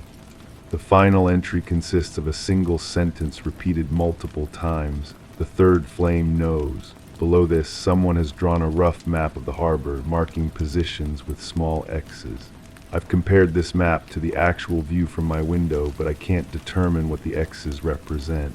Boats, landmarks, something else entirely. The cottage's previous occupant remains a mystery. The realtor provided only basic information. A single woman, quiet, paid her rent promptly until she didn't. No forwarding address, no explanation for her sudden departure. The landlord found the door unlocked, most possessions left behind as if she had simply walked out for a brief errand and never returned. But people don't abandon their lives without reason. Something drove her away from this place, something urgent enough to override the normal human instinct to gather one's belongings, to close chapters properly. I find myself wondering if she experienced the same small disturbances that now occupy my attention. The wayward candle flame, the shifting count of boats, the voices without sources. Or perhaps she was the source of these disturbances, and her absence has left behind only echoes, reverberations of whatever drama played out in these rooms. The cottage might be haunted not by spirits, but by unresolved tensions, by questions that demand answers from whoever happens to be present. I've started lighting only 2 candles, avoiding the problematic middle one. But this feels like surrender, like acknowledging that something here is beyond my understanding or control. The remaining flames burn steadily, casting familiar shadows, creating the illusion of normalcy. Yet the unlit candle seems to watch me from its brass holder, its cold wick pointing accusingly toward the window. The harbor has grown more active lately, or perhaps I've simply become more observant. Boats arrive and depart at odd hours, their engines muffled by fog. I've seen figures moving on the docks, but distance and poor light make identification impossible. They could be fishermen preparing for early departures. They could be anyone. But their movements seem purposeful in a way that ordinary harbor activity does not. They gather in small groups, pointing toward different sections of the water, consulting what appear to be charts or maps. Sometimes they look up toward the cottage, though I'm careful to observe them from behind curtains. Their attention feels weighted, significant. I've considered approaching them, introducing myself as the new resident, but something holds me back. Perhaps the same instinct that kept me from replacing the troublesome candle. A sense that some patterns should not be disrupted, some questions should not be asked directly. The fog has been heavier lately, rolling in earlier and lingering longer. It transforms the harbor into something dreamlike, where familiar shapes become ambiguous and distance becomes impossible to judge. The lighthouse beam sweeps across this transformed landscape, but its light seems weaker, less penetrating than it should be. Sometimes the beam pauses in its rotation, lingering on particular spots as if highlighting something important. I find myself timing these pauses, noting their frequency and duration. Another obsession to add to my growing collection. The candle flames, the boat counts, the mysterious voices, and now the lighthouse's irregular behavior. Each anomaly might be meaningless in isolation, but together they suggest a pattern just beyond my comprehension. The photograph in the kitchen has moved again, not dramatically, just slightly rotated so the faces look more directly toward the window. I'm certain I didn't touch it, but certainty has become a luxury I can't afford. Memory proves unreliable in this place, corrupted by too much solitude and too many unanswered questions. I've studied the faces more carefully, using a magnifying glass found in one of the kitchen drawers. The celebration appears to be taking place on a boat, with harbor lights visible in the background.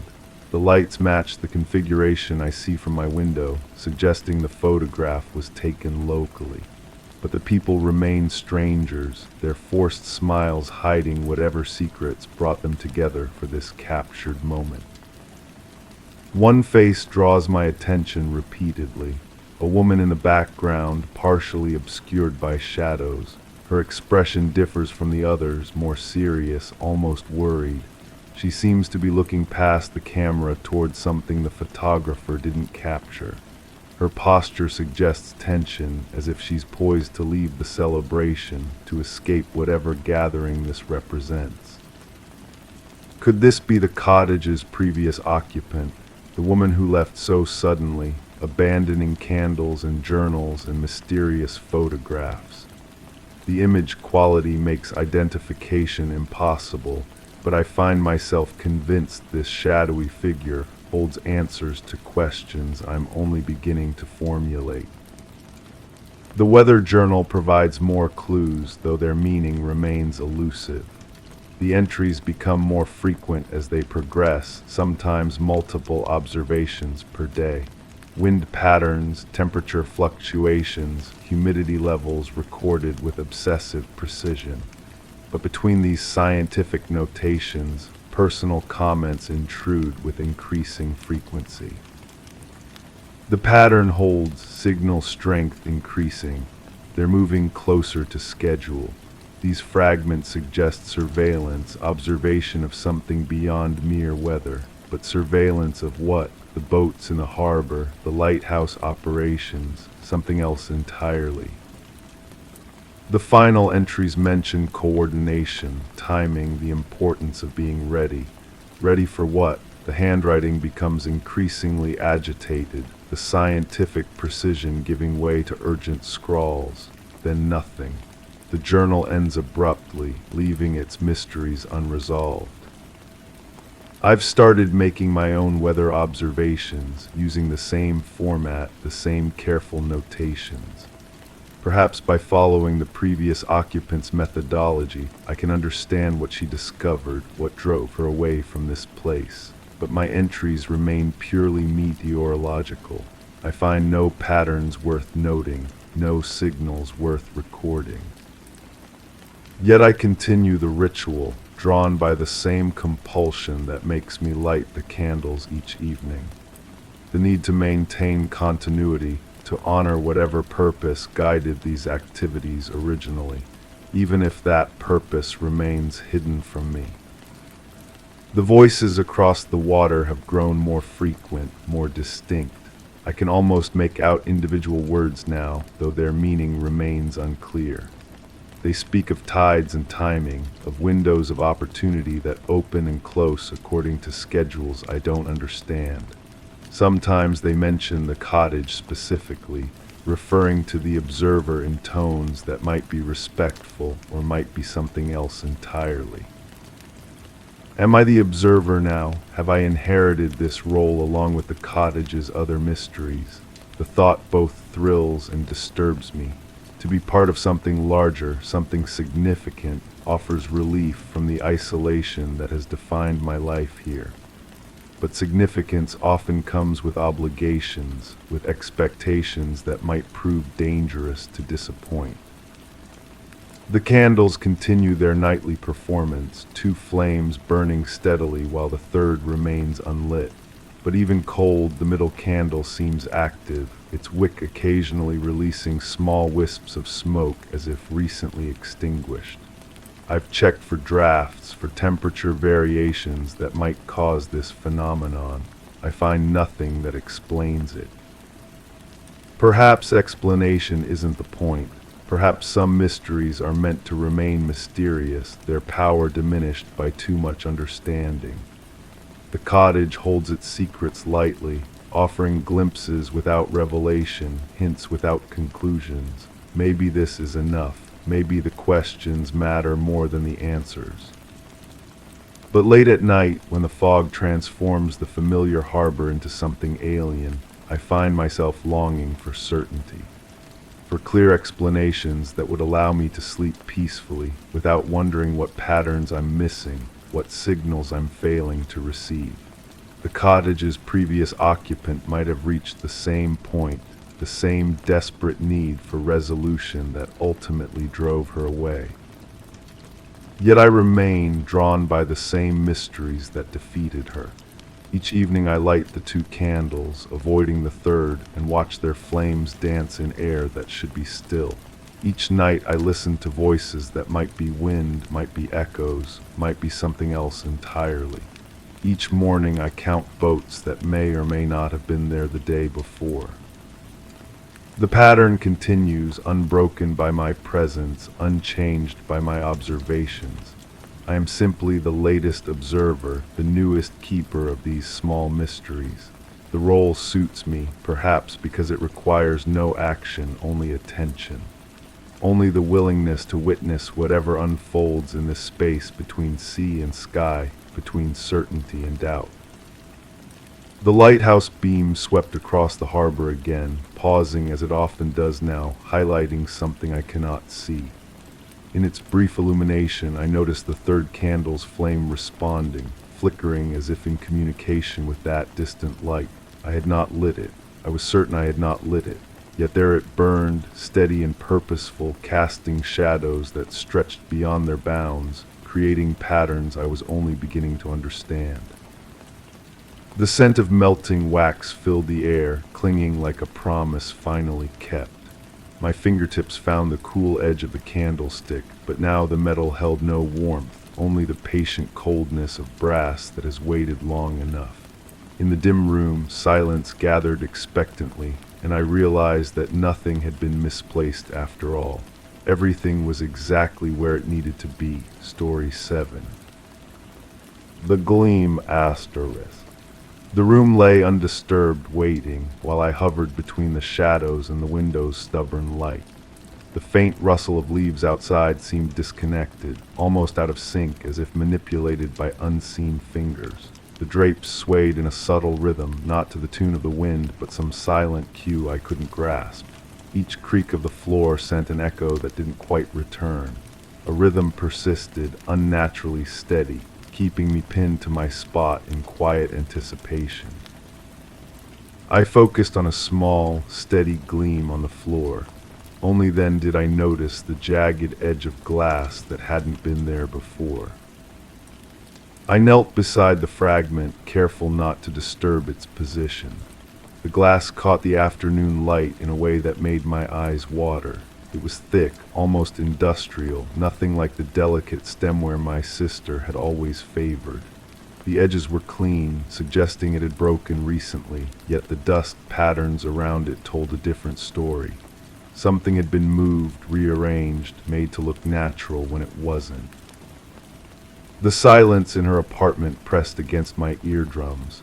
I'd been coming here for weeks now, ever since she'd stopped returning calls. The landlord had been reluctant to let me in, his keys jingling nervously as he'd unlocked the door that first time. He'd mentioned how quiet she'd become in her final days here, how the neighbors had stopped hearing her music, her laughter, the familiar sounds of life that had once drifted through these thin walls. I stood and surveyed the living room again. Everything appeared normal at first glance. The couch cushions sat properly aligned, the coffee table clear except for a single magazine folded open to an article about trust. The bookmark was placed precisely at the halfway point, as if someone had been interrupted while reading. But my sister never used bookmarks. She dog-eared pages, left books splayed open, treated reading material like the disposable thing she believed it to be. The kitchen revealed more inconsistencies. The refrigerator hummed with an irregular rhythm, stopping and starting as if struggling against some internal resistance. Inside, I found food arranged with military precision. Condiments lined up by height, leftovers sealed in identical containers, expiration dates facing forward. This wasn't how she lived. My sister embraced chaos, thrived in it. Her refrigerator had always been a landscape of half-empty takeout containers and expired dairy products. I opened the freezer and felt the cold air rush against my face, carrying with it a metallic scent that made my stomach turn. Ice crystals had formed strange patterns on the walls, almost like fingerprints pressed into frost. Behind a bag of frozen vegetables, I found a manila envelope, sealed and unmarked. The paper felt stiff against my fingertips, as if it had been frozen and thawed multiple times. Inside were photographs, not the kind you'd expect to find in someone's personal collection. These were surveillance shots taken from a distance with a telephoto lens. I recognized my sister's profile in several of them, but she wasn't alone.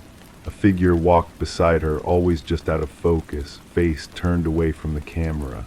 The timestamps had been removed, but I could tell from her clothing that these spanned several months. My hands trembled as I spread the photos across her kitchen counter. In one image, she was entering a building I didn't recognize. In another, she sat at a cafe table, leaning forward as if engaged in intense conversation with someone whose back was to the camera. Her expression was serious, concerned, nothing like the carefree demeanor I remembered from our last conversation. The phone rang, startling me from my examination. The sound was harsh, old-fashioned, coming from a landline I hadn't noticed before. It sat on a small table near the window, partially hidden by a potted plant that looked recently watered despite the apartment's abandoned feel. I let it ring, counting each shrill note until it stopped. Then it started again. On the fifth ring, I answered. "You shouldn't be there." The voice was male, middle-aged, with an accent I couldn't place. He spoke softly, almost kindly, as if delivering helpful advice rather than a warning. Who is this? Someone who cared about her, someone who tried to help. The line crackled with static, or perhaps it was the sound of breathing. I pressed the receiver closer to my ear, straining to catch any background noise that might give away the caller's location. She was asking questions, he continued, questions that made certain people uncomfortable. What kind of questions? The kind that get people hurt. The line went dead. I held the phone against my ear for several more seconds, listening to the dial tone until it became unbearable. When I set the receiver down, my palm was damp with sweat. I returned to the photographs, studying them with new urgency. In the corner of one image, I noticed a reflection in a storefront window. It showed the photographer's position and possibly part of their equipment. The angle suggested they'd been positioned across the street, using a long lens to capture these intimate moments without detection. The apartment felt different now, charged with possibility and danger. Every shadow seemed deeper, every sound more significant.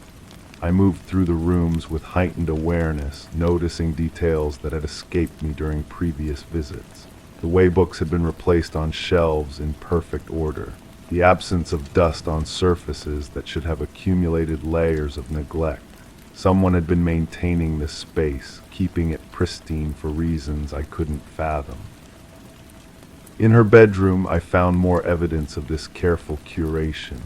The bed was made with hospital corners, sheets pulled tight enough to bounce a coin.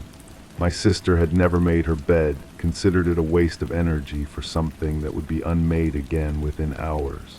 The closet revealed clothes arranged by color and season, each item hanging at precisely the same distance from its neighbors. I ran my fingers along the hanging garments, feeling for anything hidden in pockets or sewn into linings. In a jacket she'd worn frequently, I discovered a small recording device no bigger than a button. The battery was dead, but the memory card was intact. My heart hammered against my ribs as I pocketed the device, knowing I'd found something significant but not yet understanding its full implications. The bathroom mirror reflected my increasingly haggard appearance. Dark circles had formed under my eyes, and my hair hung limp with nervous perspiration. I splashed cold water on my face, letting the shock of it clear my thoughts. When I looked up again, I noticed something written in the condensation on the mirror's surface. Faint letters, barely visible, spelling out a single word: basement.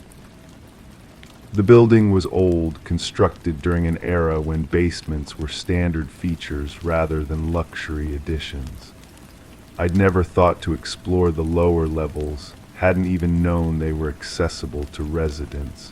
But now, armed with this cryptic message, I felt compelled to investigate. The stairwell leading downward was narrow and poorly lit. My footsteps echoed against concrete walls, creating a rhythm that seemed to match my accelerated heartbeat. The air grew cooler as I descended, carrying sense of dampness and something else, something organic and unsettling. The basement was divided into storage units, each secured with a padlock and marked with apartment numbers. I found the unit corresponding to my sister's apartment and was surprised to discover the lock hanging open, as if someone had recently accessed the contents and forgotten to secure it properly. Inside, I found boxes stacked with methodical precision. Each was labeled with dates spanning the past 2 years. The most recent box sat slightly apart from the others, its contents still settling into place. I opened it carefully, unsure what I might discover. Documents, hundreds of them, financial records, correspondence, photographs, and what appeared to be surveillance reports. As I sifted through the papers, a pattern began to emerge. My sister had been investigating something, building a case against someone or some organization with the dedication of a professional detective. The financial records showed unusual transactions, money moving between accounts in amounts and patterns that suggested systematic fraud. The correspondence revealed a network of individuals involved in what appeared to be an elaborate scheme to manipulate housing markets, forcing longtime residents from their homes through intimidation and financial pressure. But it was the surveillance reports that made my blood run cold. They detailed the movements and habits of various individuals, including several whose names I recognized from local business circles. The reports were thorough, professional, compiled by someone with access to resources far beyond what a private citizen should possess. At the bottom of the box, wrapped in plastic and sealed with tape, I found a letter addressed to me. My sister's handwriting was unmistakable, though the words were formed with unusual care, as if she'd been afraid of making mistakes. The letter explained everything and nothing. She'd stumbled onto the housing scheme while researching an article for a local publication. What had started as a simple story about gentrification had evolved into something much more dangerous. The people involved weren't just businessmen looking to maximize profits. They were part of a larger organization with connections to legitimate businesses, local government, and law enforcement. She tried to back away from the story once she realized the scope of what she'd uncovered, but they'd already noticed her interest, already begun watching her movements and monitoring her communications. The surveillance photos I'd found upstairs were just a small sample of the documentation they'd compiled on her activities. The letter ended with instructions. If something happened to her, I was to take the evidence to a specific journalist in another region, someone she trusted to handle the story responsibly. But I was also to be careful, to assume that anyone local might be compromised, including law enforcement officials who might seem trustworthy. I folded the letter and slipped it into my pocket alongside the recording device. The weight of these items felt enormous, as if I were carrying the concentrated essence of my sister's final months. Her fear, her determination, her growing realization that she'd crossed a line from which there might be no return. The sound of footsteps echoed from the stairwell above, heavy boots against concrete, moving with purpose rather than the casual pace of a resident checking on stored belongings. I quickly closed the boxes and switched off the overhead light, plunging the storage area into darkness. The footsteps grew closer, accompanied by the low murmur of voices. I pressed myself against the back wall of the storage unit, trying to control my breathing while straining to hear their conversation. She was down here recently. The dust patterns have been disturbed. How recently? Hard to say, could be today, could be yesterday. The lock was open when we arrived. Check the unit, see if anything's missing. I heard the metallic scrape of the storage unit door being pulled wider. A flashlight beam swept across the boxes, lingering on the areas where I'd been searching. My heart hammered so loudly I was certain they could hear it, but they seemed focused on the evidence rather than the possibility that someone might still be present. Looks like someone's been through the financial records. This box has been opened.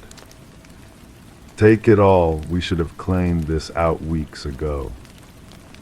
The sound of boxes being moved filled the small space.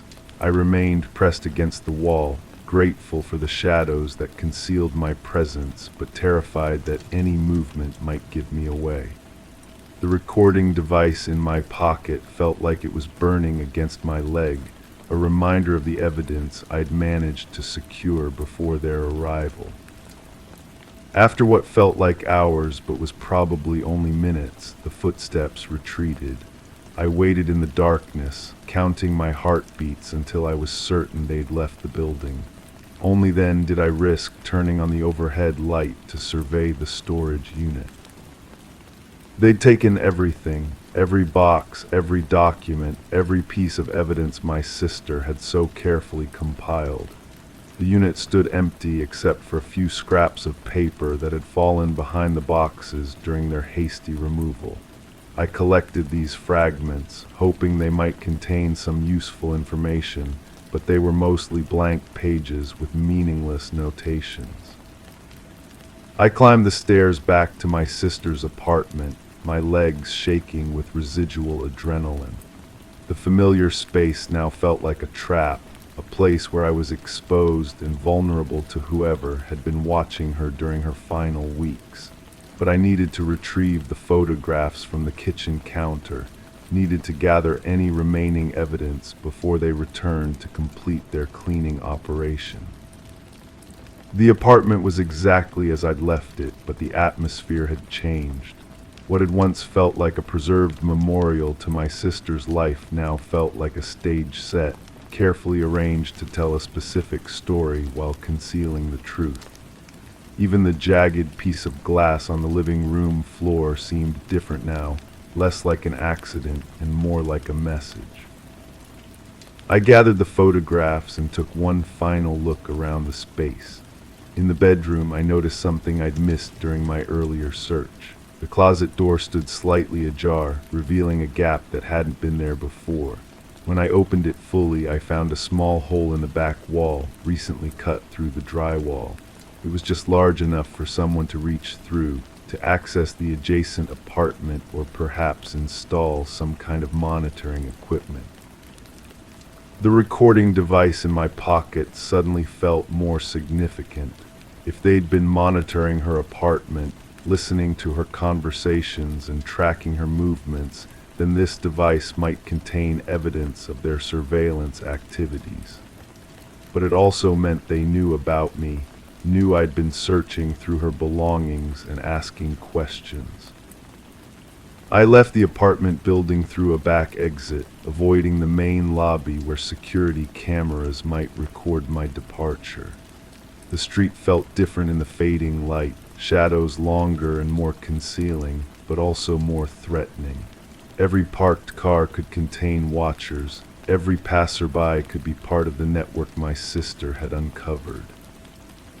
The journalist she'd mentioned in her letter worked for a publication several hours away by car. I'd never met him, but my sister had spoken of him occasionally, always with respect for his integrity and his willingness to pursue difficult stories. If anyone could make sense of the evidence I'd collected, it would be him. But first, I needed to find a way to access the recording device without sophisticated equipment. The local library had computers available for public use, including some with the kind of ports that might read the device's memory card. It was a risk, using a public terminal, but less risky than trying to involve anyone local in the investigation. The library was nearly empty, most patrons having departed before the evening closing procedures began. I selected a computer in a corner, partially hidden from the main circulation desk, and inserted the memory card into the appropriate slot. The files loaded slowly, audio recordings spanning several weeks. Most were conversations between my sister and sources she'd been cultivating for her story. Real estate agents, former residents of buildings that had been converted or demolished, city officials who spoke carefully about permits and zoning changes. The conversations revealed the scope of the housing scheme, but also my sister's growing paranoia as she realized how many people were involved. The final recording was different. It captured what sounded like a confrontation in her apartment. My sister's voice was tense, frightened, but still trying to maintain some semblance of professional composure. I'm not going to publish the story. I've already deleted my files. That's not enough anymore. You've asked too many questions, talked to too many people. The situation has evolved beyond simple damage control. The second voice was the same one I'd heard on the phone in her apartment. Middle-aged, calm, speaking with the authority of someone accustomed to being obeyed. What do you want from me? Cooperation. There are other stories you could write, other directions for your career. This particular investigation needs to end permanently. And if I refuse, then we'll be forced to consider alternatives that would be unfortunate for everyone involved. The recording ended abruptly, cut off in mid-sentence as if the device had been discovered and disabled. I sat staring at the computer screen, processing the implications of what I'd just heard. This wasn't just about a housing scheme anymore. It was about silencing anyone who threatened to expose the people behind it. I copied the audio files to a secure email account and sent them to the journalist my sister had trusted. Along with the files, I included a brief explanation of how I'd found them and what had happened during my search of her apartment. I didn't provide my real name or contact information, understanding now why my sister had been so careful about protecting her sources. The photographs presented a different challenge. They were physical evidence, harder to transmit electronically without losing important details. I used the library's scanner to create digital copies, but I also needed to preserve the originals in case they contained forensic evidence that wouldn't survive the digitization process. As I worked, I became aware of being watched, not obviously, not in a way that would alarm other library patrons, but with the subtle persistence of professional surveillance. A man reading a newspaper near the periodicals section had been there since I'd arrived, turning pages at regular intervals but never seeming to actually read the content. A woman at the circulation desk kept glancing in my direction, her attention focused more on my activities than on the books being returned by other patrons. I finished my work quickly and gathered the photographs, slipping them into a folder I'd brought for this purpose. The library's back exit led to a parking area shared with several other businesses, providing multiple routes for departure. I chose the least direct path, winding through side streets and cutting through a small park to reach my car. The drive to meet the journalist took most of the night. I stopped frequently, checking mirrors and varying my route to ensure I wasn't being followed. The recording had made it clear that these people were willing to use violence to protect their interests, and I had no illusions about my ability to evade professional surveillance indefinitely. The journalist met me at a small diner on the outskirts of his region, a place where strangers wouldn't attract attention and conversations could be conducted without fear of electronic monitoring. He was younger than I'd expected, with the kind of intense focus that suggested he took his work seriously. He listened to my story without interruption, taking notes in a shorthand I couldn't decipher. When I played the audio recordings, his expression grew increasingly grave. The photographs seemed to particularly interest him, especially the surveillance shots that showed my sister meeting with various sources. "Your sister wasn't the first person to investigate this organization," he told me. "I've been tracking similar patterns in other regions, always the same methods, always the same result. People start asking questions, then they disappear or suddenly lose interest in the story." "What happened to them?" "Some moved away, claimed they'd found better opportunities elsewhere. Others had accidents, nothing that could be directly connected to their investigations, but suspicious in their timing.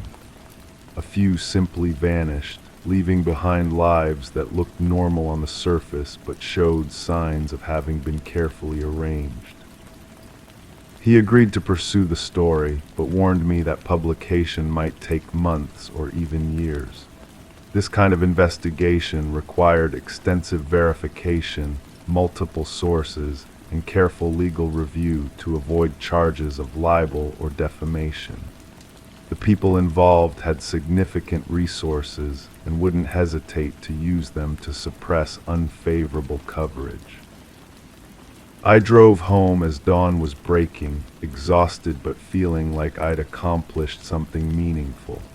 My sister's work would continue. Her evidence would be preserved and investigated by someone with the skills and resources to pursue it properly. Justice might be delayed, but it wouldn't be denied entirely. But as I pulled into my driveway, I noticed signs that my own apartment had been searched. The curtains were drawn differently, the mail had been disturbed, and there were fresh tire tracks in the gravel that didn't match my car's tread pattern.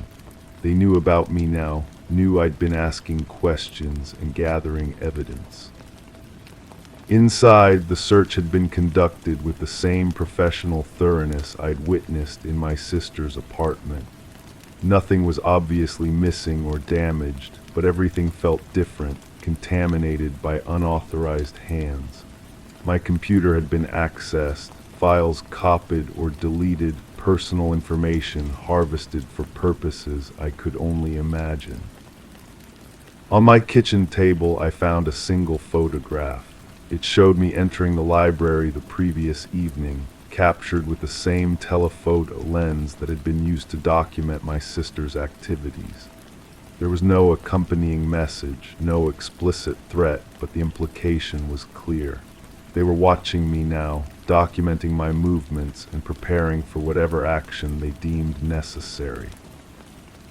I packed a bag with essential items and left the apartment, knowing I wouldn't be returning anytime soon. The journalist had given me the contact information for a safe house network, people who help protect sources and witnesses in cases involving organized crime or government corruption. It wasn't a permanent solution, but it would buy time for the investigation to proceed. The safe house was located in a rural area, surrounded by farmland and accessible only by a single dirt road. The caretaker was an older woman who asked no questions and provided only basic necessities. I spent my days walking through fields and my evenings reading books from her extensive collection, trying to process everything that had happened. Weeks passed without contact from the outside world. I'd surrendered my phone and other electronic devices, understanding that they could be used to track my location. The isolation was difficult, but it also provided perspective on my sister's final months. She'd lived with this kind of fear and uncertainty, never knowing who she could trust or when they might decide she'd become too dangerous to ignore. The journalist eventually contacted me through the Safe House network. His investigation had uncovered connections between the housing scheme and several other criminal enterprises, including money laundering operations and political corruption that reached into state government. The story was bigger than either my sister or I had imagined, involving dozens of individuals and millions of dollars in illegal profits. But the investigation had also attracted dangerous attention. The journalist had received threats, his office had been burglarized, and several of his sources had suddenly become unavailable or recanted their previous statements. The organization we were dealing with had resources and influence that extended far beyond what we'd initially understood. "Your sister documented something significant," he told me during our brief conversation. "But publishing the story now would put too many people at risk, including you. We need to wait for the right moment when we have enough evidence to ensure convictions rather than just headlines." I understood his caution, but the delay felt like a betrayal of my sister's sacrifice.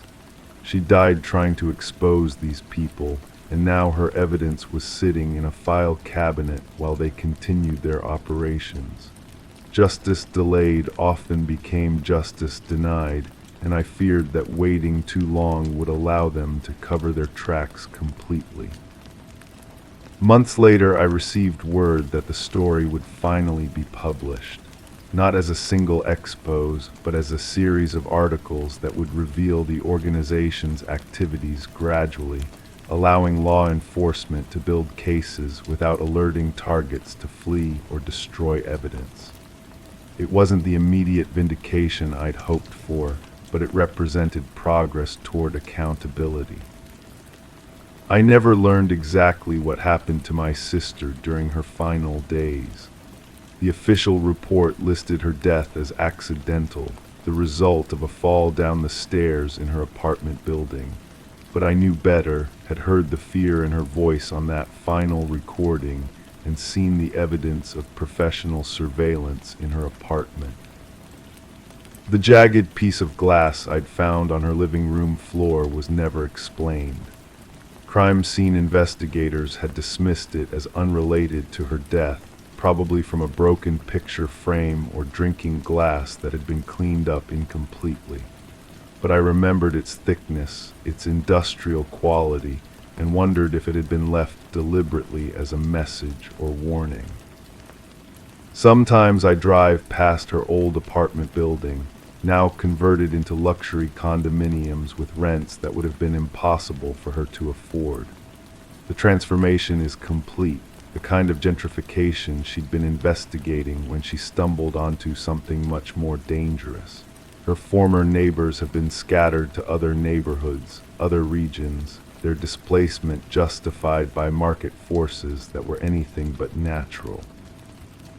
The people responsible for her death continue their work, though perhaps more carefully now that they know journalists are paying attention. They've learned to be subtle, to use legal methods when possible and leave fewer traces when violence becomes necessary. The organization adapts, evolves, survives while its victims are forgotten or dismissed as casualties of progress. I still carry the weight of her final investigation, the knowledge that justice remains incomplete and truth partially buried. The story was published, investigations were launched, some arrests were made, but the deeper networks remain intact, protected by wealth and influence that transcend individual prosecutions. The glass fragment sits on my desk now, a reminder of questions that may never be fully answered. It catches the light in ways that make my eyes water, just as it did that first afternoon in her apartment. Sometimes I think I understand its significance. Other times it seems like nothing more than debris from a life interrupted too soon. The truth, like that piece of glass, has sharp edges that cut when handled carelessly. My sister learned this too late, and I've learned to live with the scars. Story 8.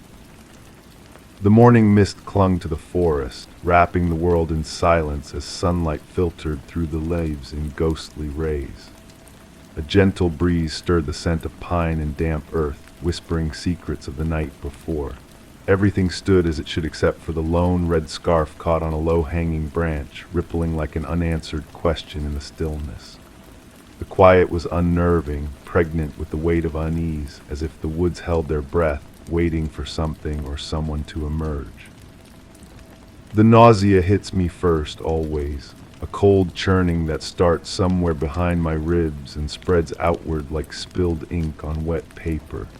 I've learned to recognize it now, this particular brand of sickness that has nothing to do with food or fever. It's the kind that comes from memory, from places in my mind I try to keep locked. I taste copper pennies on my tongue. The scarf shouldn't be there. That's what I keep telling myself over and over, like a prayer or a curse. Red silk against green pine needles, so vivid it burns after images behind my eyelids when I blink. But memory is a liar, isn't it? Memory takes liberties with color, with texture, with the weight of things that matter. I remember hands, small hands with chipped nail, polished the color of dried blood, or maybe it was burgundy. The details shift when I'm not paying attention, sliding around like water through my fingers. Those hands held something once, something important, but when I try to focus on what it was, my vision blurs at the edges. The therapist with the kind eyes and the clicking pen told me that trauma fractures time. She said it like it was supposed to comfort me, this clinical explanation for why my thoughts jump around like startled birds, but knowing why doesn't make it stop, doesn't make the fragments fit together any better. I was walking that morning, wasn't I, or was I running? My legs felt heavy, dream heavy, like I was moving through thick honey. The path beneath my feet kept changing, sometimes gravel, sometimes soft earth that gave way beneath my weight, sometimes no path at all, just the desperate push through undergrowth that caught at my clothes and left scratches on my arms. There was music playing somewhere, tinny and distant, like it was coming from an old radio with poor reception.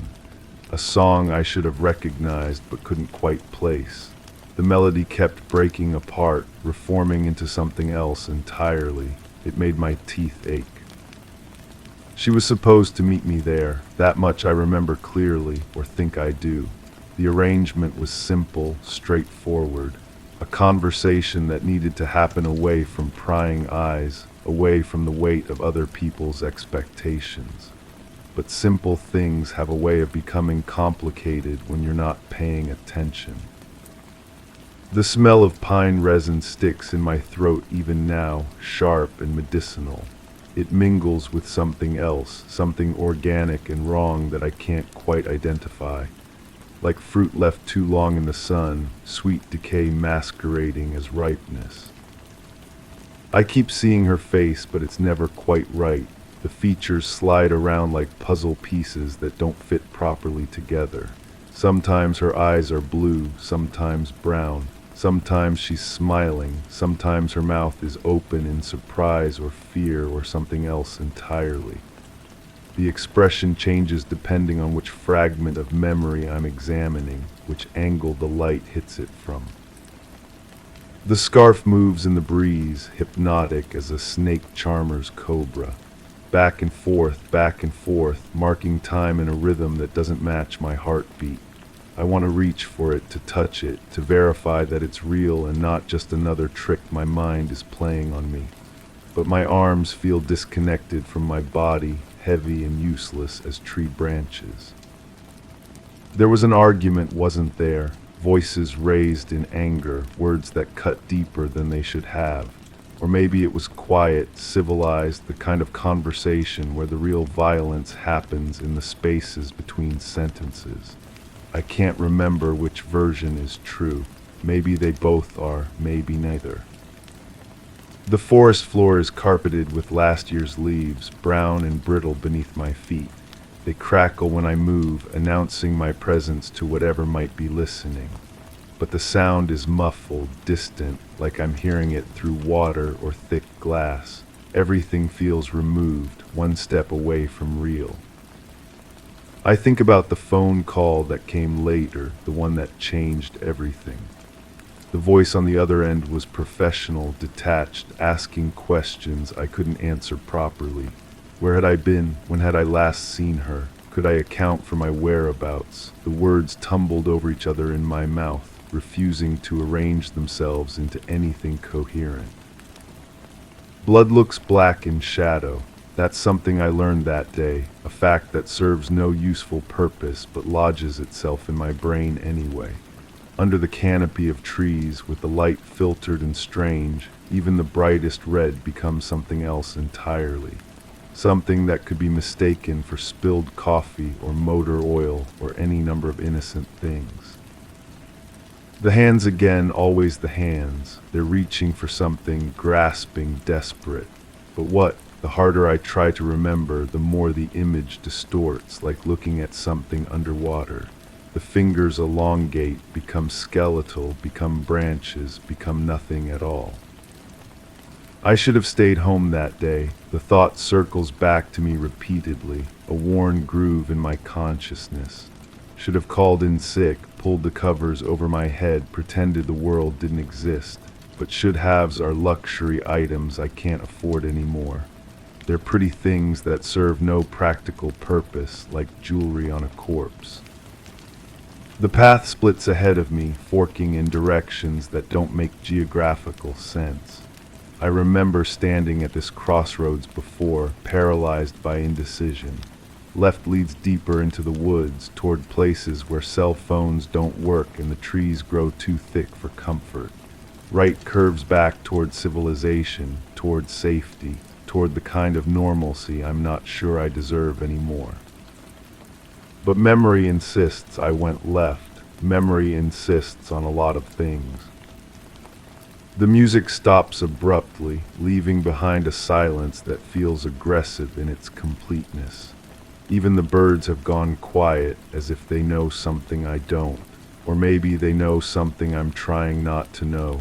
The distinction feels important, though I can't articulate why. Her laugh echoes in my head, bright and musical and completely wrong for this place. It's the kind of laugh that belongs in coffee shops and bookstores, not here among the shadows and the smell of decay. But memory is a collector of incongruities, hoarding moments that don't belong together and insisting they make sense. I find myself touching my pockets, checking for something I can't name. My fingers encounter the usual detritus of daily life: keys, loose change, a receipt for something I don't remember buying. But there's a gap, an absence where something else should be, something important. The knowledge of this missing thing sits heavy in my chest, a weight that makes breathing difficult. The scarf continues its hypnotic dance, and I realize I've been staring at it for an indeterminate amount of time. The sun has shifted, or maybe clouds have moved across it. The quality of light has changed, become more golden, more urgent. Time moves differently in places like this, stretches and contracts according to rules I don't understand. There were footprints in the soft earth beside the stream, small ones with a distinctive tread pattern that I studied like a scholar examining ancient texts. But when I looked again, they were gone, washed away by the current, or maybe they were never there at all. Maybe I wanted to see them so badly that my mind obliged crafting evidence where none existed. The water ran clear and cold over smooth stones, making a sound like whispered confessions. I knelt beside it, cupped the liquid in my palms, watched it slip through my fingers like time itself. When I looked up, my reflection stared back at me from the surface, distorted and strange. For a moment, I didn't recognize the face looking back. She was afraid of water, I remember that now, or think I do. Something about a childhood accident, a near drowning that left her nervous around anything deeper than a bathtub. So what was she doing by the stream?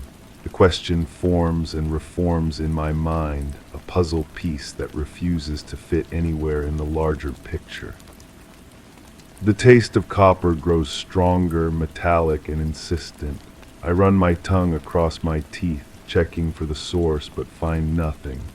Its phantom taste, ghost flavor, the kind of sensory memory that outlasts its physical cause, like how amputees feel pain in missing limbs. I keep walking, though I'm no longer sure which direction I'm heading. The trees all look the same now, tall and dark and judgmental. Their branches reach toward each other overhead, creating a canopy that blocks out most of the sky. It's like being in a cathedral, if cathedrals were built for worship of darker things. The argument comes back to me in fragments, disjointed phrases that might have been shouted or whispered. You don't understand. It's not what you think. Please just listen. But I can't remember who said what, can't assign the words to their proper speakers. They float free in my memory, divorced from context or meaning. My shoes squelch in something wet and organic. When I look down, I see dark stains on the leather, but I can't tell what they are in this filtered light. Could be mud, could be something else entirely. I should clean them, I think. Evidence has a way of lingering in unexpected places. The red scarf has stopped moving. It hangs limp now, lifeless, like something that's given up trying to escape. The sight of it fills me with a sadness so profound it feels like drowning. But sadness for what? For whom? The emotion exists independent of its source, pure feeling divorced from cause. I think about the questions they'll ask me later, the ones I won't be able to answer satisfactorily. Where exactly did you go? What time did you leave? Did anyone see you? The truth is a luxury I can't afford, and lies require a coherence of memory I don't possess. So I'll offer them fragments, pieces of a puzzle with half the pieces missing. The forest grows denser as I move deeper into it, or maybe I'm moving in circles. Landmarks repeat themselves with suspicious frequency, the same fallen log, the same distinctive rock formation, the same cluster of mushrooms growing at the base of an oak tree. But that's impossible, isn't it? Unless I'm more lost than I thought. Her perfume lingers in the air, sweet and cloying and completely out of place in this natural setting. It's the kind of scent that belongs in department stores and fancy restaurants, not among the pine and earth and decay of the forest floor. But there it is, unmistakable and wrong. I remember reaching for something, my hand closing around empty air. The gesture felt important at the time, desperate even, but now I can't recall what I was trying to grasp. Was it her hand, a weapon, a lifeline? The absence of that memory feels deliberate, like my mind has chosen to protect me from something too terrible to bear. The stream babbles its secrets to anyone willing to listen, but I've lost the ability to understand its language. The sound that once seemed musical now strikes me as ominous, like laughter at a funeral. Water has always been honest, they say, but honesty isn't always kind. I find myself checking my watch repeatedly, but the hands seem frozen, stuck at an impossible time that makes no sense given the light filtering through the trees. Either the watch is broken or time itself has become unreliable. In a place like this, both explanations seem equally plausible. The scarf twitches once, as if responding to my attention, then falls still again. I wonder how long it's been hanging there, how many people have passed by without noticing. Or maybe I'm the first, the only witness to this small mystery. The thought should comfort me, but instead it feels like a burden. My reflection in the stream has changed, become someone I don't recognize. The features are mine, but arranged differently, expressing emotions I don't remember feeling. It's like looking at a photograph of myself taken by someone who doesn't like me very much. The music starts again, faint and distorted, coming from no identifiable source. It might be the same song as before, or it might be something else entirely. The melody shifts and warps as I listen, becoming something that was never meant to be heard by human ears. I think about the last thing she said to me, but the words scatter like startled birds whenever I try to pin them down. They were important, I know that much. Important enough to remember, but my mind has other ideas. It's protecting me, the therapist said, but protection can feel a lot like betrayal. The path ahead disappears into shadow, swallowed by the growing darkness between the trees. I should turn back, should find my way to safety and sanity and the kind of normalcy that doesn't ask difficult questions. But my feet keep moving forward, drawn by something I can't name and don't want to examine too closely. The red scarf ripples once more in a breeze I can't feel, and I know with sudden, terrible certainty that I'll be seeing it again. In dreams, in memories, in the space between sleeping and waking where truth and fiction blur together into something unrecognizable. It will follow me, this small piece of evidence, this fragment of a story I can't quite remember and can't quite forget. The forest holds its breath, waiting for whatever comes next. Story 9. The access gate was closed at the initial inspection. The perimeter remained undisturbed. No footprints were apparent in the soil, consistent with a lack of recent activity. The surveillance equipment displayed standard operational status, showing no irregularities or interrupted feeds. One maintenance tool, a wrench, lay misaligned on the workbench, contrary to the normal storage procedure. The storage room inventory matched expected quantities, every item accounted for. Documentation files were archived correctly, with timestamps indicating routine usage. Yet the door that led to the restricted section was ajar, its latch intact. I knew exactly what had happened that morning. The night shift supervisor had simply forgotten to secure the restricted door properly. It was the most logical explanation, the one that made perfect sense given the evidence. After 23 years working at the facility, I'd seen this kind of oversight before. People get tired, they rush through their final checks, and small details slip through the cracks. The wrench on the workbench told the whole story.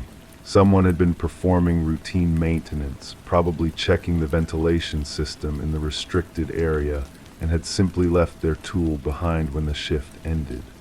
The door remained ajar because the automatic locking mechanism, requires a full seal to engage. A gap of even half an inch prevents the magnetic lock from activating. I remember walking through that morning inspection with complete confidence. The facility director had asked me to document everything thoroughly because of the upcoming audit, and I took pride in my attention to detail. Every observation fit neatly into place. The undisturbed soil around the perimeter fence confirmed that no unauthorized personnel had attempted entry from outside. The surveillance feeds showed continuous recording with no gaps or anomalies. Even the inventory count came back perfect, down to the last bolt and cable tie. The restricted section housed sensitive equipment, nothing more mysterious than that. Industrial machinery that required specific climate controls and limited access for safety reasons. The protocols existed for good reason, but they weren't designed to prevent some catastrophic breach, just standard operational security. I filed my report that afternoon, confident in my assessment. The night supervisor would receive a reminder about proper door closure procedures, and we'd implement an additional check in the closing routine. Problem solved, case closed. But something nagged at me as I drove home that evening. Not doubt exactly, just a small irritation like a pebble in your shoe. The wrench had been positioned at an odd angle on the workbench, not carelessly dropped but deliberately placed. The handle pointed toward the door, almost like an arrow indicating direction. I tried to dismiss the thought. Maintenance workers develop habits, unconscious patterns in how they set down their tools. There was nothing significant about the wrench's position. Yet I found myself thinking about it while making dinner, the image of that tool lingering in my mind with uncomfortable persistence. The next morning I arrived early and walked through the facility again. Everything remained exactly as I documented it. The gate was properly secured, the perimeter showed no signs of disturbance, and the surveillance system continued its steady recording. But now the restricted door was fully closed, sealed tight with its magnetic lock engaged. I checked the maintenance log, no entries for the previous evening, no scheduled work in the restricted section. No explanation for why someone would have been in that area with a wrench. I called the night supervisor to clarify the situation. He insisted that he'd found the door ajar during his rounds, exactly as I documented, but claimed he'd never entered the restricted section. The wrench wasn't his, and he hadn't seen anyone else in the maintenance area. The certainty I'd felt began to crack like ice under pressure. If the night supervisor hadn't been performing maintenance, then who had left the wrench behind? And why had they been in the restricted section without logging their activity? I reviewed the surveillance footage more carefully this time, scanning through hours of recording with methodical patience. The cameras showed the usual routine. Workers arriving, performing their duties, departing at shift change. Nothing unusual, nothing that shouldn't have been there. But I noticed something I'd missed in my initial review. A brief moment where one camera's view was partially obscured, not by equipment failure, but by someone walking directly in front of the lens. The obstruction lasted only seconds, and the person appeared to be following a normal path through the facility. Yet something about the movement seemed deliberate, calculated. I enhanced the footage, trying to identify the individual, but the angle made it impossible to see their face clearly. The timestamp showed the incident occurred during the overlap between day and night shifts, when multiple people would have been moving through the facility. Anyone could have created that brief obstruction. The restricted section's interior cameras told a different story. They showed no human presence at all, just empty corridors and equipment bays exactly as they should be. but the camera positioned near the door had a peculiar quality to its recording. The image remained steady and clear, but something felt wrong about the lighting. Shadows fell at angles that didn't quite match the overhead fixtures. I began to question my memory of that morning inspection. Had the door really been ajar when I first arrived, or had I discovered it that way later in my rounds? The sequence of events that had seemed so clear now blurred together. I remembered documenting the wrench's position, but couldn't recall whether I'd photographed it before or after noting the door's status. My confidence in the simple explanation started to erode. If a maintenance worker had accidentally left the door unsecured, why wasn't there any record of their presence? The facility's access control system logged every entry and exit, every door opening, every movement through secured areas. Yet the restricted section showed no access attempts during the time frame when someone would have been working there. I pulled the access logs and spread them across my desk, cross-referencing timestamps with the surveillance footage.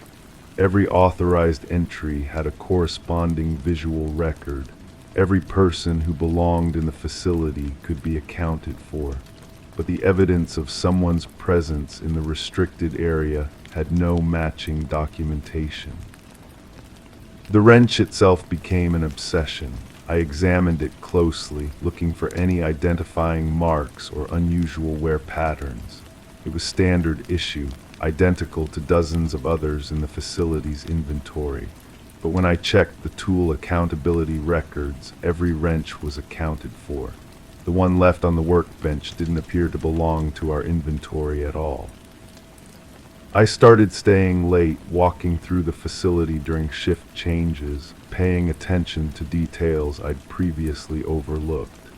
The restricted section drew my focus like a magnet. I found myself standing outside that door, listening for sounds that never came, watching for movements that remained invisible. Other employees began to notice my behavior. Casual conversations in the break room carried undertones of concern. Colleagues asked if everything was all right, if the stress of the upcoming audit was affecting my sleep. I assured them that I was simply being thorough, maintaining the high standards that had defined my career. But privately, I wondered if they were right to be concerned. My certainty about what had happened that morning had completely dissolved, replaced by questions that multiplied like reflections in opposing mirrors. Every answer led to 3 new mysteries. Every explanation created contradictions that demanded further investigation. The night supervisor avoided eye contact when we passed in the corridors.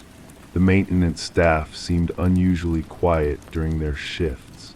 Even the facility director appeared uncomfortable when I submitted my follow-up reports, as if my thoroughness had crossed some invisible line into territory better left unexplored. I began to suspect that others knew more than they were telling me. Perhaps the incident with the door hadn't been an accident at all. Perhaps someone had deliberately entered the restricted section, and my colleagues were protecting them for reasons I couldn't understand. The conspiracy theory felt paranoid even as I entertained it, but it explained the gaps in documentation and the subtle changes in everyone's behavior. Or maybe I was the one being protected. Maybe my memory of that morning was fundamentally flawed, and my colleagues were covering for my mistakes rather than their own. The thought terrified me more than any external threat. If I couldn't trust my own recollections, then everything I believed about the incident might be wrong.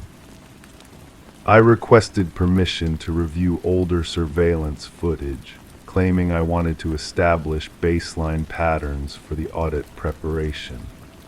The director approved my request reluctantly, warning me not to lose sight of my regular duties while pursuing this investigation. The historical footage revealed something that changed everything.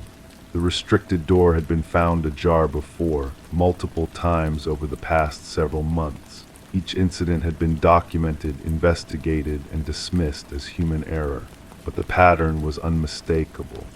Someone had been accessing that area repeatedly, always managing to avoid the surveillance cameras, always leaving just enough evidence to confirm their presence without revealing their identity. I was not the first person to notice these irregularities.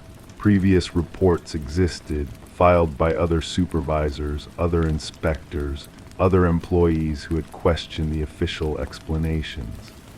But those reports had been buried in administrative files, their concerns dismissed as overthinking or paranoia. The wrench had appeared before too, different tools, different positions, but always something left behind as if to mark the intruder's presence.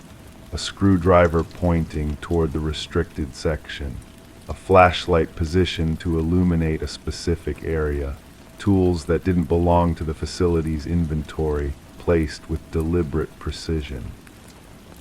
My investigation had uncovered not a single incident, but a pattern of systematic intrusion spanning months or possibly longer. Someone had been using the restricted section for purposes unknown, entering and leaving without detection, maintaining access through methods that bypassed all security measures. But as I studied the historical data, another possibility emerged. What if there was no intruder at all? What if the pattern existed only in the minds of the investigators, a shared delusion created by our need to find meaning in random events? The human brain excels at detecting patterns, even where none exist. I found myself standing in the restricted section, having used my supervisor access to enter the area I'd been investigating for weeks. The equipment hummed quietly, exactly as it should. Climate controls maintained perfect environmental conditions. Nothing appeared disturbed or tampered with. Yet I felt like an intruder myself, as if I didn't belong in this space despite my authorization. The shadows seemed deeper than they should be, the sounds more muffled. I couldn't shake the feeling that I was being watched, though the surveillance cameras showed only my own presence. The investigation had consumed me completely. I stayed late every evening, arrived early every morning, spent weekends reviewing footage and documentation. My certainty about what had happened that first morning had been replaced by doubt about everything, including my own role in the mystery. Standing there in the restricted section, surrounded by the very equipment I'd been trying to protect, I realized that I had become the person leaving tools in strange positions, opening doors that should remain closed, creating the very patterns I'd been investigating. The line between observer and participant had blurred beyond recognition. The access gate remains closed during my inspections now. The perimeter shows no signs of disturbance. The surveillance equipment continues recording, capturing my movements as I walk through the facility each morning, checking doors that may or may not have been properly secured. But I no longer trust my observations. The wrench on the workbench might be evidence of an intruder, or it might be something I placed there myself during one of my late-night investigations. The door to the restricted section might have been ajar due to mechanical failure, human error, or deliberate action by someone whose identity I may never discover. The only certainty is that certainty itself has become impossible. Each morning brings new questions disguised as answers, new mysteries wrapped in the illusion of resolution. I continue filing reports, documenting anomalies, investigating incidents that may exist only in the space between what I remember and what I fear. Somewhere in this facility, someone knows the truth about what happens during those overnight hours when the cameras record empty corridors and the access logs show no unauthorized entries. Whether that someone is an intruder, a colleague, or myself, I may never know. Story 10. The mailbox didn't squeal when opened. I expected the familiar creak that mirrored my own weariness, but the lid lifted silently, a promise left unspoken. The gravel path offered no crunch beneath my steps, as if it had forgotten how to respond. My fingers brushed against the dull metal of the door, anticipating the chill, but it felt unnaturally tepid, as though it breathed with latent warmth. Inside, the air held a deceptive calm, pressing against my skin like an unwelcome whisper. I reached for the envelope on the table, expecting its customary weight, but it clung to the surface, unmoved. In the dim light, it seemed to deny my touch, a clandestine secret refusing to unfold. I stood there, my hands suspended above the envelope, feeling the wrongness seep through the room like smoke. The silence had texture now, thick and deliberate. When I finally managed to pry the envelope free, a faint adhesive residue remained on the wooden surface, forming a perfect rectangle where it had been placed, not dropped. Not tossed carelessly, placed. The return address bore no name, only a post office box number I didn't recognize. Inside, a single photograph stared back at me. A woman sitting at a kitchen table, her face turned slightly away from the camera, her hand wrapped around a coffee cup.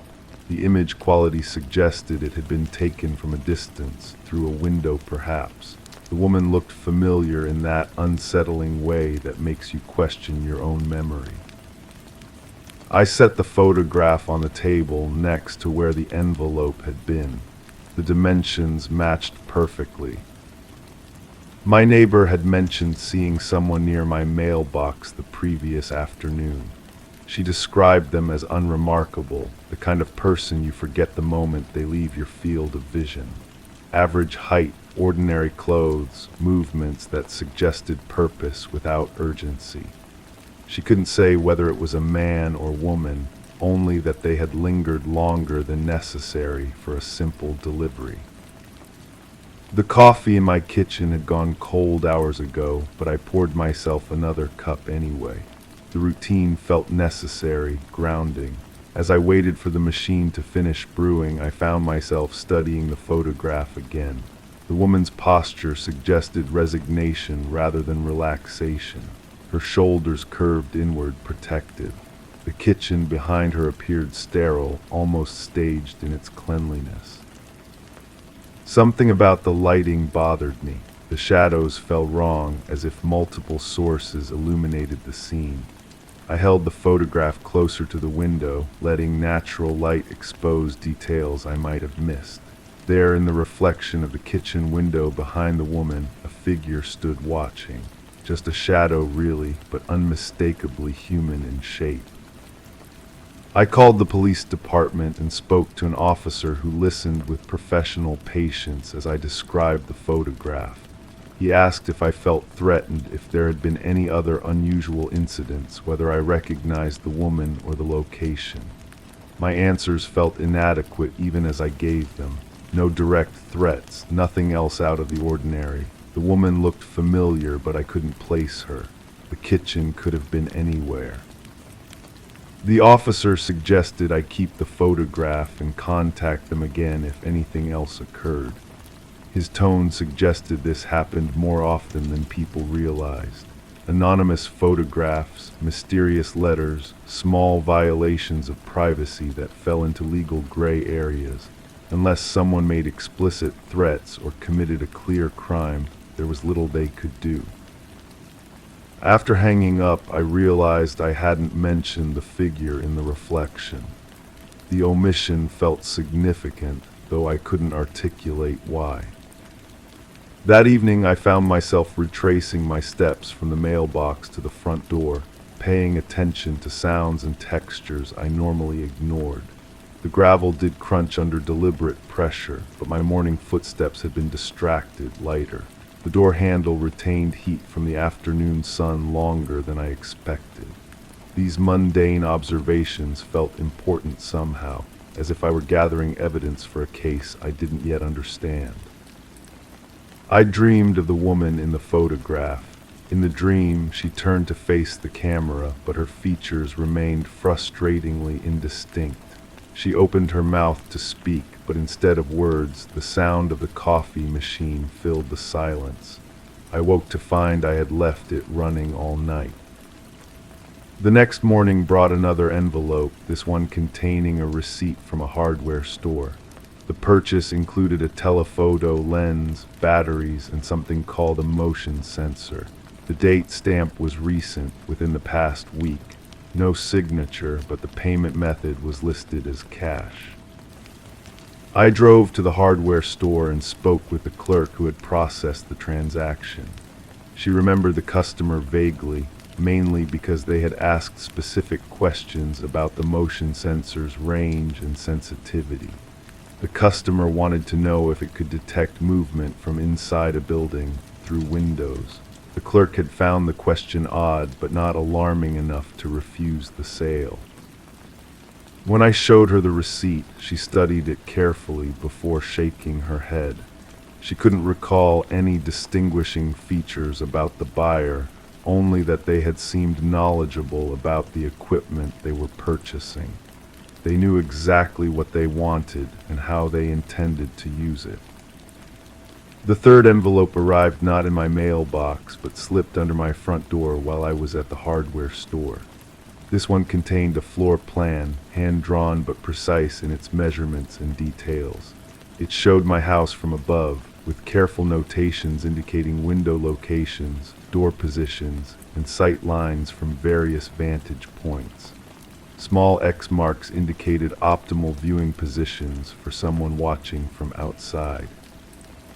The drawing included rooms I rarely used, spaces whose layouts would only be known by someone who had been inside. The basement storage area, the upstairs guest room, even the small closet under the stairs where I kept seasonal decorations. Each space was rendered with uncomfortable accuracy. I walked through my house comparing the drawing to reality, finding no discrepancies. Whoever had created this map knew my home as well as I did, perhaps better. They had noticed details I overlooked daily, measured spaces I took for granted. The thought of changing the locks occurred to me, but I realized I had no evidence anyone had actually entered. The drawing could have been created through careful external observation, combined with educated guesses about standard house layouts. Many homes in my neighborhood shared similar floor plans, built by the same developer during the same period.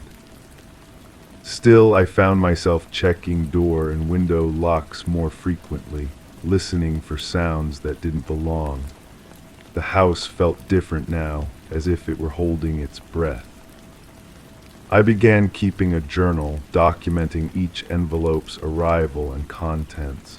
The pattern wasn't immediately obvious, but I sensed one existed. Someone was telling me a story through these deliveries, building toward a conclusion I couldn't yet see. The fourth envelope contained a newspaper clipping about a missing person case from several months ago. A woman had disappeared from her home, leaving behind no signs of struggle or forced entry. Her car remained in the driveway, her purse on the kitchen counter. The investigation had stalled due to lack of evidence or witnesses.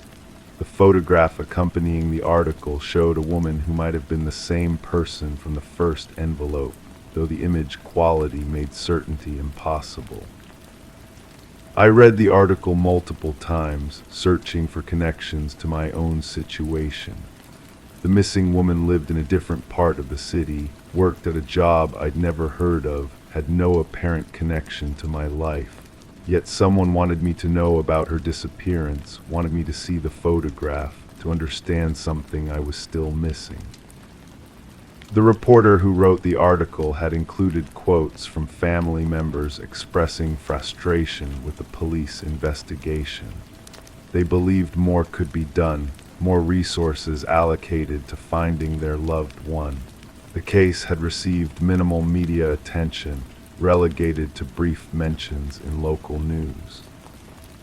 I contacted the reporter and arranged to meet at a coffee shop downtown. She brought a file folder thick with notes and additional photographs, evidence of her continued interest in the case despite its apparent resolution in official channels. The missing woman had been experiencing unusual incidents before her disappearance, the reporter explained. Anonymous phone calls, mysterious packages, the sensation of being watched. She had contacted police multiple times, but without concrete evidence of stalking or harassment, little action was taken. The reporter showed me additional photographs of the woman's kitchen, taken by police as part of their investigation. The similarity to the kitchen in my anonymous photograph was unmistakable. Same cabinet style, same window placement, same table and chairs. Either it was the same location, or someone had gone to considerable trouble to recreate it. When I mentioned the envelopes I'd been receiving, the reporter's interest sharpened. She asked to see the photograph, studying it with professional attention to detail. After several minutes, she pointed to something I had missed. The coffee cup in the woman's hand bore a logo, partially visible but distinctive enough to identify. It belonged to a coffee shop that had closed permanently just weeks before the woman's disappearance. This detail felt significant, though I couldn't articulate why. It suggested the photograph had been taken during a specific time period, creating a timeline that might be important. The reporter made copies of my materials, promising to investigate any connections to the missing person case. I left our meeting feeling both relieved and more unsettled than before. Someone else now knew about the envelopes, but that knowledge also made the situation more real, more threatening. What had felt like an elaborate prank or case of mistaken identity now carried the weight of a serious crime. The fifth envelope contained only a key, old-fashioned and brass, the kind that might open a door in an older building. No explanation, no additional context, just the key, wrapped in tissue paper and sealed in the same type of envelope as the others. I spent the evening examining the key under different lighting conditions, looking for manufacturer marks or other identifying characteristics. It appeared well used, with scratches and wear patterns that suggested regular use over many years. The metal had developed a patina that spoke of age and handling. Sleep came fitfully that night. I dreamed again of the woman in the photograph, but this time she was standing at my front door, key in hand, trying to enter. In the dream, I watched from an upstairs window as she struggled with the lock, growing increasingly frustrated. When she finally looked up at me, her face was my own reflection. I woke with the certainty that the key was meant to open something specific, something I was expected to find. The envelopes were building toward a moment when I would need to make a choice, to take an action that would reveal the purpose behind these deliveries. The reporter called that afternoon with new information. She had spoken with the missing woman's family again, showing them the photograph I had received. The woman's sister confirmed it was indeed her sibling, taken in the kitchen of her apartment shortly before the disappearance. The sister recognized specific details in the background, personal items that proved the location and time frame. More disturbing was the sister's revelation that the missing woman had also received a series of anonymous envelopes in the weeks before her disappearance. The family had mentioned this to police, but the envelopes had been discarded and their contents forgotten in the trauma following the disappearance. The pattern was becoming clear. Someone had targeted the missing woman with the same methodical approach they were now using with me. The envelopes were not random harassment, but part of a deliberate process, a ritual that culminated in something I was only beginning to understand. I asked the reporter if she knew where the missing woman had lived, whether her apartment was still available. The building had been sold recently, she explained, and most units renovated for new tenants. However, the woman's apartment had remained untouched, tied up in legal proceedings related to her disappearance. The address she provided was across town, in a neighborhood I rarely visited. The building was older brick construction with fire escapes and small balconies. I drove there that evening, parking across the street to observe without drawing attention. The apartment windows were dark, but I could see into the kitchen from my vantage point.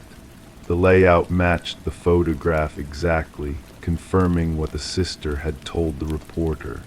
Someone had stood where I was now standing, watching the woman through her window, photographing her private moments. As I sat in my car, I noticed movement in a window of the building next door. A figure stood partially concealed behind curtains, watching the same apartment I was observing. When I tried to get a better look, the figure stepped back into shadow. I waited for nearly an hour, but the watcher didn't reappear. The experience left me with the uncomfortable realization that I might not be the only person receiving these anonymous communications. Others might be involved, either as additional targets or as participants in whatever was unfolding. The sixth envelope arrived the following morning, containing a single sheet of paper with an address written in the same careful handwriting as the floor plan. The address was unfamiliar, located in an industrial area on the outskirts of town. Below the address, someone had written a single word, "Tonight." I spent the day debating whether to go. The rational part of my mind recognized this as potentially dangerous, a situation that had already escalated beyond anonymous harassment into something more serious.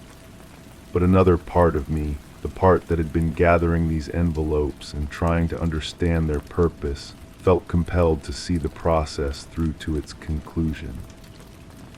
I called the reporter and told her about the latest envelope, giving her the address and my plans to investigate. She offered to accompany me, but I declined. This felt like something I needed to face alone, though I couldn't explain why. The address led to a warehouse district, mostly abandoned buildings and empty lots. The specific location was a small office building, 3 stories tall, with most of its windows boarded up. A single light glowed in a second-floor window. I sat in my car for several minutes, studying the building and surrounding area. No other vehicles were visible, no signs of recent activity. The brass key felt heavy in my pocket, its purpose finally becoming clear. The front entrance was secured with a chain and padlock, but a side door stood slightly ajar. I pushed it open and stepped into a narrow hallway that smelled of dust and disuse. My footsteps echoed despite my attempts to move quietly.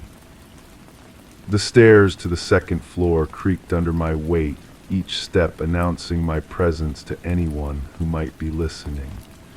The light I had seen from outside came from a room at the end of the hall, its door standing open.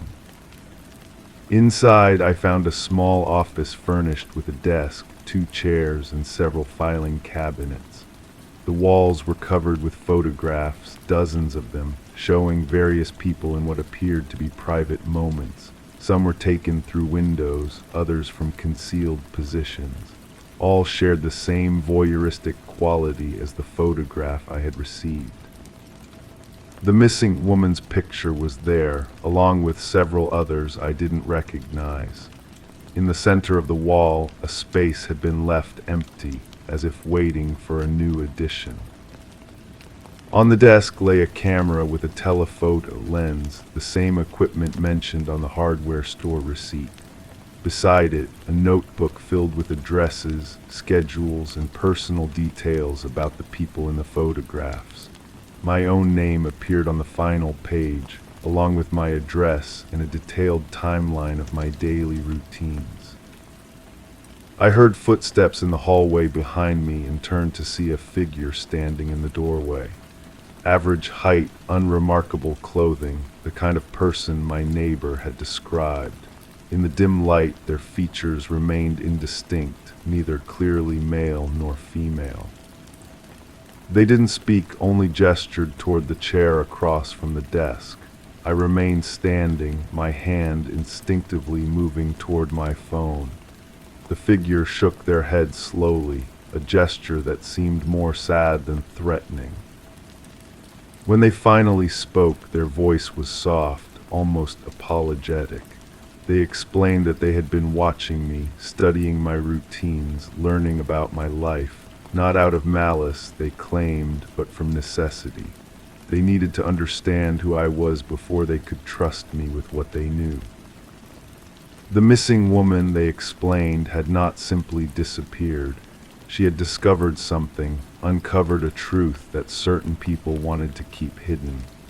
The photographs on the wall were evidence, documentation of activities that powerful individuals preferred to conduct in private. The woman had been gathering this evidence, building a case that would expose corruption and abuse by people in positions of authority. But before she could present her findings, she had been silenced. Not killed, the figure assured me, but relocated, hidden away where she could no longer threaten those she had been investigating. They claimed to have been working with her, helping to gather evidence and document crimes. When she disappeared, they had continued the work alone, but they needed someone else to help, someone who could be trusted with the truth. The envelopes had been a test, they explained, a way to evaluate my character and determine whether I could handle the responsibility they wanted to share. My reactions had been observed and analyzed. The way I had contacted police, spoken with the reporter, investigated the clues I had been given, all of it had been part of an elaborate assessment. I listened to this explanation with growing unease. The figure's story had a rehearsed quality, as if they had told it before to other people in similar circumstances. Their manner was too calm, too controlled for someone genuinely concerned about justice and truth. When I asked to see proof of their claims, evidence that the missing woman was still alive and that the conspiracy they described actually existed, they became evasive. Everything would be explained in time, they said. First, I needed to demonstrate my commitment to the cause. They wanted me to take photographs of specific individuals, to document their activities and report back with my findings. The camera and equipment were already prepared. All I needed to do was follow the instructions they would provide. I realized then that I was not being recruited as an ally, but as a replacement. The missing woman had likely been approached in the same way, drawn into what she believed was legitimate investigation, but was actually something far more sinister. The photographs on the wall were not evidence of corruption, but trophies, documentation of privacy violated and trust betrayed. The figure was still talking, explaining procedures and protocols, but I was no longer listening. I was studying the room more carefully, looking for exits and weighing my options. The window behind the desk was not boarded up like the others. If necessary, I could break the glass and escape to the fire escape I had noticed from the street. When I stood to leave, the figure moved to block the doorway. Their demeanor remained calm, but their position was clearly intended to prevent my departure. They continued speaking in the same soft, reasonable tone, but their words now carried an undertone of insistence. I told them I needed time to consider their proposal, that this was too important a decision to make hastily. They nodded as if they understood, but made no move to step aside. The situation was escalating in a way that felt both predictable and surreal. The brass key was still in my pocket, though its purpose remained unclear. None of the doors or cabinets in the room appeared to require that particular type of key. Perhaps it was meant for something else in the building. Or perhaps it was simply another element in the elaborate psychological manipulation I had been subjected to. I moved toward the window, ostensibly to look outside, but actually to position myself for a possible escape. The figure watched my movements with increased attention, their body language shifting from casual to alert. The conversation continued in this tense manner for several more minutes, with me asking questions that went unanswered and them repeating their requests for cooperation.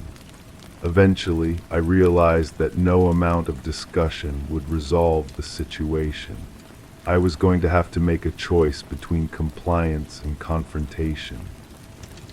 I chose neither. Instead, I simply walked toward the door, ignoring their presence and their protests. When they moved to stop me, I pushed past them with more force than necessary, sending them stumbling backward into the desk. I ran down the hallway and stairs, expecting pursuit, but hearing only angry voices behind me. The side door remained open, and I burst through it into the cool night air. My car started immediately, and I drove away without looking back. The next morning, I found no envelope in my mailbox. The silence felt ominous rather than reassuring, as if I had failed some crucial test and was now facing consequences I couldn't predict. I called the reporter and described my experience at the warehouse. She listened with growing concern, asking detailed questions about the figure I had encountered and the claims they had made. When I finished, she was quiet for a long moment before speaking. She had been investigating similar cases in other cities, she explained. People receiving anonymous communications, being drawn into elaborate scenarios that began with mysterious photographs and ended with requests for participation in illegal activities. The pattern was always the same: isolation, manipulation, and eventual recruitment into what appeared to be an organized network of voyeurs and blackmailers. The missing woman had likely been targeted not because she was investigating corruption, but because she fit a specific psychological profile that made her susceptible to manipulation. The same was probably true of me and others who had received similar communications. I spent the following days looking over my shoulder, expecting to see the unremarkable figure from the warehouse watching me from across the street or following me through stores and parking lots. But I saw nothing unusual, encountered no one who seemed out of place. The absence of further contact felt more threatening than the original envelopes had. At least then I had known what to expect each morning. Now I was left with uncertainty, wondering if the situation had truly ended or if it had simply entered a new phase. Weeks passed without incident. I began to relax, to believe that my refusal to cooperate had ended my involvement in whatever network I had stumbled into. The reporter continued her investigation, but found no additional evidence linking the various cases she was tracking. Then I received a call from the missing woman's sister. She had been contacted by someone claiming to know her sibling's location, someone who wanted to arrange a meeting to discuss terms for her return. The caller had mentioned my name specifically, suggesting I would understand the significance of their offer. I realized then that my involvement was far from over. The network I had encountered was more sophisticated and persistent than I had imagined. They had been watching me even after our confrontation, waiting for the right moment to re-engage. The brass key remained on my kitchen table, a constant reminder of questions that had never been answered. Sometimes I would pick it up and turn it over in my hands, wondering what door it was meant to open, what secret it was supposed to unlock. I never found out. Some mysteries are designed to remain unsolved, their power lying not in their resolution, but in their persistence. The woman in the photograph continues to haunt my thoughts, her face turned away, her story forever incomplete. The mailbox still doesn't squeal when opened. I've grown accustomed to its silence, though I never stopped expecting the familiar creak. Some changes once made cannot be undone. Some doors once opened can never be fully closed again.